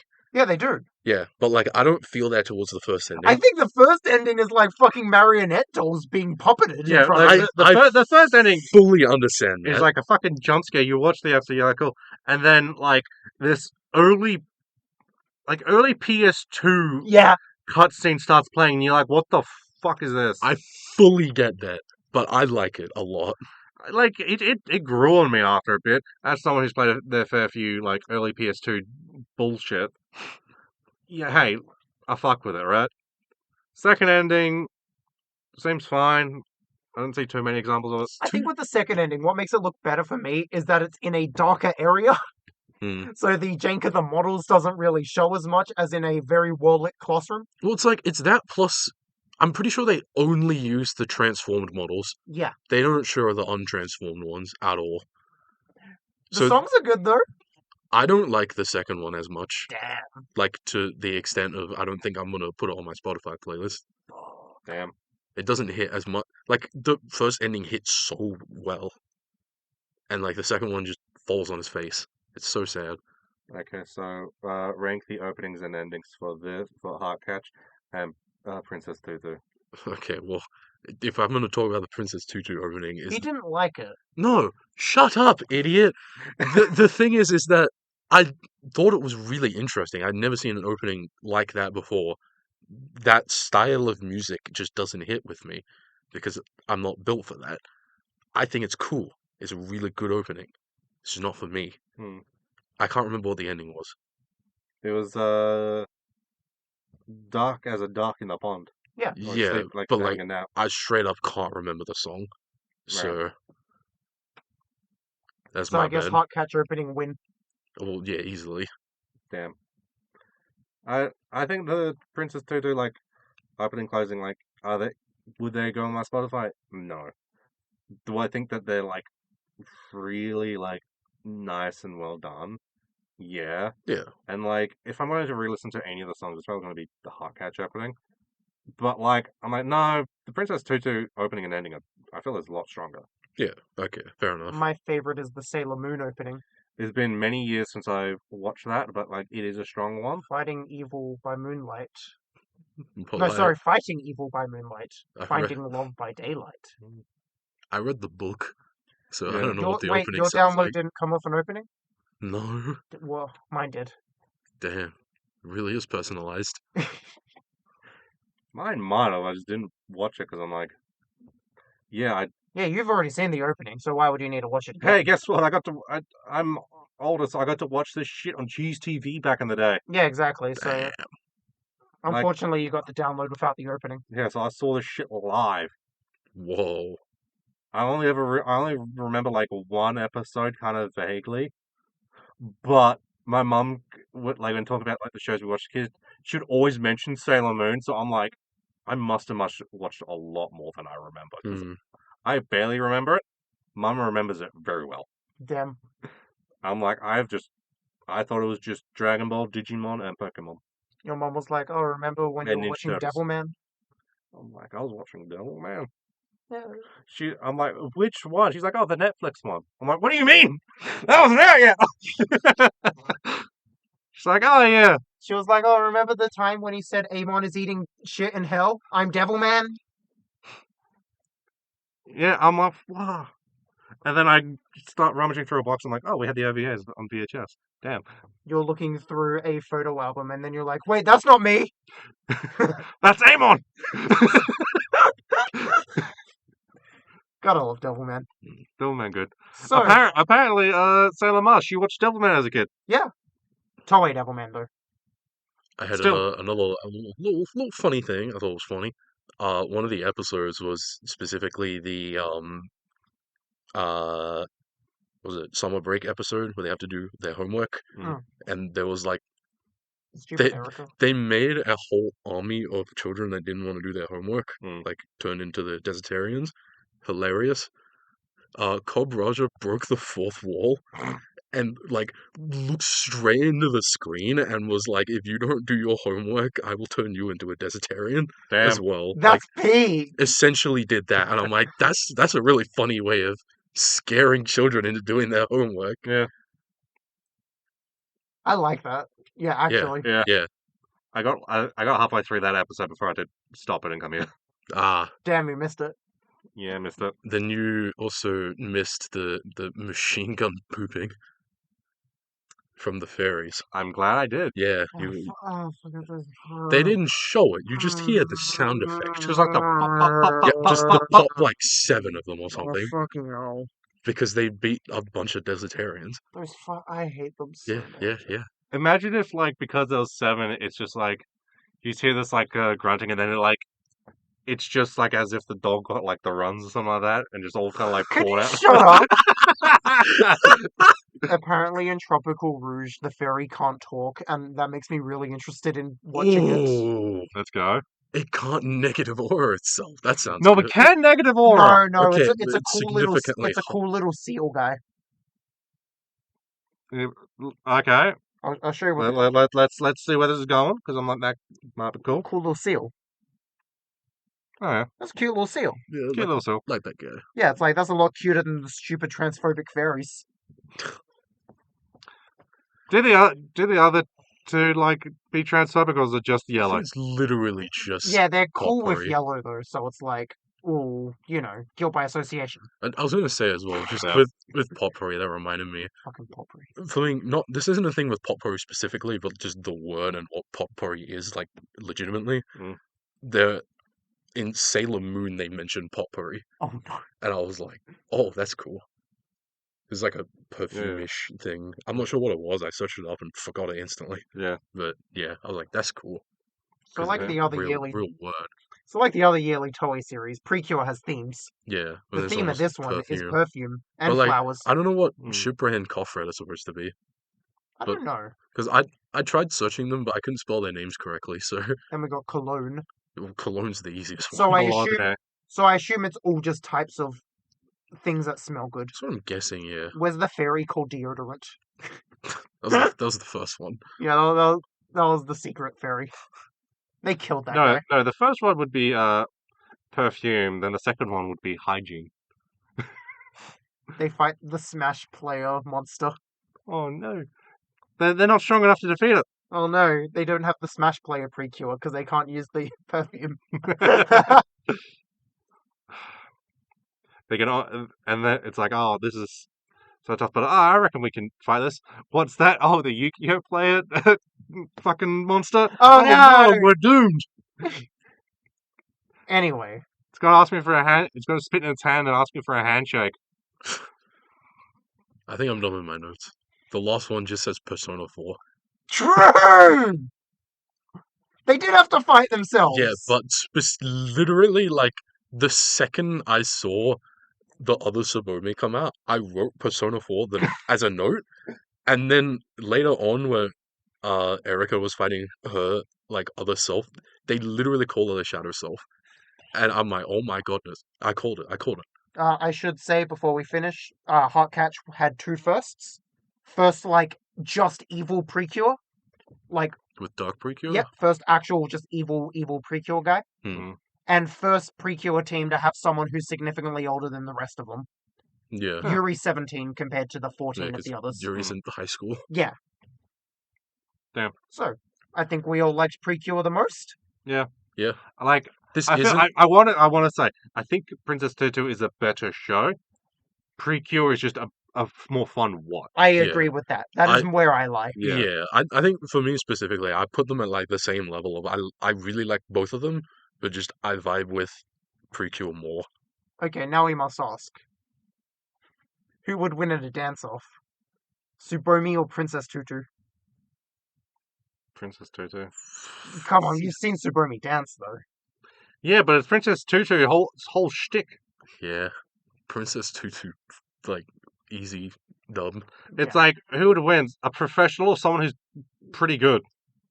The person who's pretty good can probably get some moves, though. Yeah, then get some moves, but it's like, You up against the professional. okay, Liz, who's gonna win? In a match where it's Hayden versus Justin Wong. I mean, does Justin Wong know the pot matchup? Come on. They both. Yeah, no, I don't. Does does he play Guilty Gear? No. He definitely doesn't play Strive. No. I think he tried it out when it came out, just for like new game. I've got to make content for it. Hmm. Can't remember who he played though, but like Probably Soul Bad Guy. he's probably not seen a Wild Assault. Yeah. He's definitely not seen a Heat Tackle. Yeah, no, Yeah. I'll do a flipping, I'll do a 5H, and he's like, that's where the box ring ends, and then I hit him with a blue Wild Assault, and he doesn't know the counterplay. Hmm. Easy dub. It's gotta be like that clip of Punk fighting Pot after Heat Tackle was at it and he got jump scared by it. So funny. Yeah. But anyways, I don't know man. any Strive, professional Strive players Hayden would win, though. because I don't watch high level Strive. Fair enough. But yeah, no matter what, Hayden wins. They don't know the matchup. Sure. Okay, anyway, how was Chainsaw Man this week? Pretty good. I'm checking if I read it. I think I did. It was like one of the best chapters that has Yeah. dropped in a while. It was a strong one. Like, genuinely, like, no bit aside, I read that chapter and was like, oh, Okay, I'm up to date. my Yeah, that goat, chapter was good. yeah, my goat still, They're, he can still hit, like, those end of part one moments, because that felt like some of the bigger moments near the end of part one. yeah. like, I'm like reading that, I'm like, I wonder what this is about, like, where this is going. Like, okay, yeah, Because this, like that felt like a suicide message at the end. I was like, oh no. yeah, I'm like, this is really weird. What? Oh, Yeah. oh, so he's not just a verse. Okay, so Hayden, it's your week next month. Next month. I actually forgot. Oh, let me check my list. Oh my god, I get Wait, it. you didn't have anything prepared? Okay, we're skipping. Well, Pat, what are you doing? No, shut up. Let me look at my list. I think I had. We're listening to the entire discography of Creed. No. I just check just to make sure, because like I had something in mind already, but I just want to make sure I don't want to pick something else. Let's.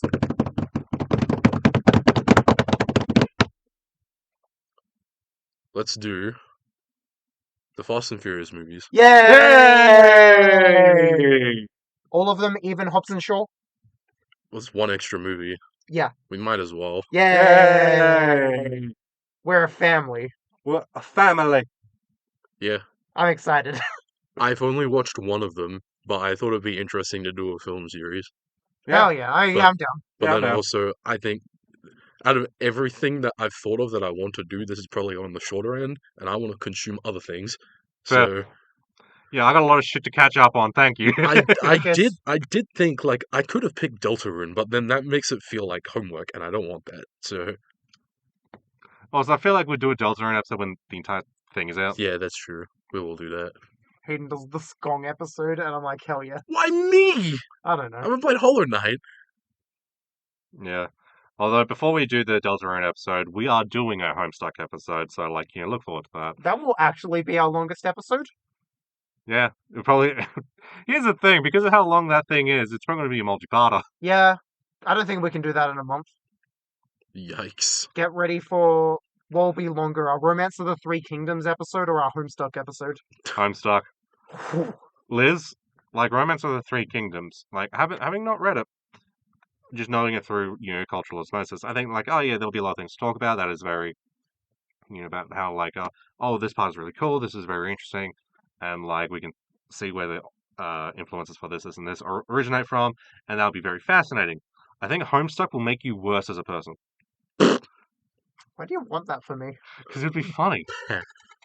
We can't do this. No, Hayden, it'll be funny. No, It would no. also make him worse as a person. Why me? No, he'll be fine. No, but I know how Homestuck affects people. It affects everyone. It doesn't affect specific people. Everyone becomes worse because of Homestuck. Homestuck is the webcomic that makes you worse. No, but Liz, here's the thing.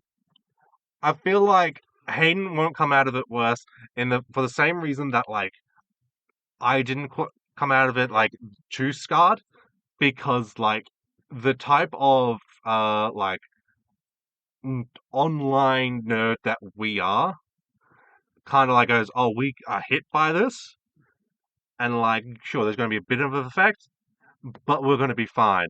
Liz, I feel like that this is tailor-made for your archetype. I hate to tell you, but I feel like it may have the same effect ICP has on me, where I'm just like, yeah.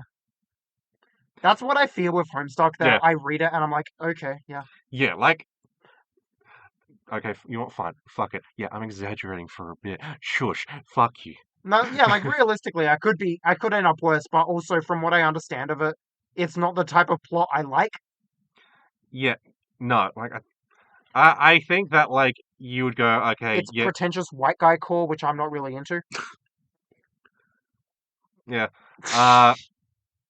it's a thing of, I'm like, it's like, oh, you can see that this is very much prototype, like, Undertale Deltarune, because, like, hey, Husney and Toby Fox have very similar senses of humor, and, like, it's more of, I can imagine that your 14-year-old self would love this. Oh, most likely. And I think that's funny to emphasize and exaggerate upon, which is why that this part of the podcast is, I feel, not as funny as the previous bit. So, like, thanks for that. You're welcome. I'm just being realistic. You expected me to want to kill you after ICP, but then I was like, No, like, I wanted your reaction, and then as you kept getting more and more angry, I'm like, oh, hey, Liz might kill me for this. That's great. I was severely disappointed that you didn't want to murder me after all that build-up. I'm sorry. Like, get me something I'll actually feel strongly about. Yeah, I'll find something. I don't want to be caught in the crossfire. I No, don't. here's the thing, Hayden. I know you'll be fine with Okay. whatever I do because, like, you and Liz are different people. The things that do damage to Liz is not going to do damage to you, and I can imagine that what does damage to you is not going to do damage to Liz. What will do damage to him? I don't know is the thing. The fairies did. Anyway, Next episode. All 11 Fast and Furious movies. That's a lot. Yeah. We need to do a light episode. 11 movies. Yeah, we can do it. We can do that. I think 11 is okay. Yeah. Okay. In before Hayden's like, I had to do all the last 4 on this morning of the recording. No, that won't happen. And Trust. we are the gay team. And you're leaving the gay zone.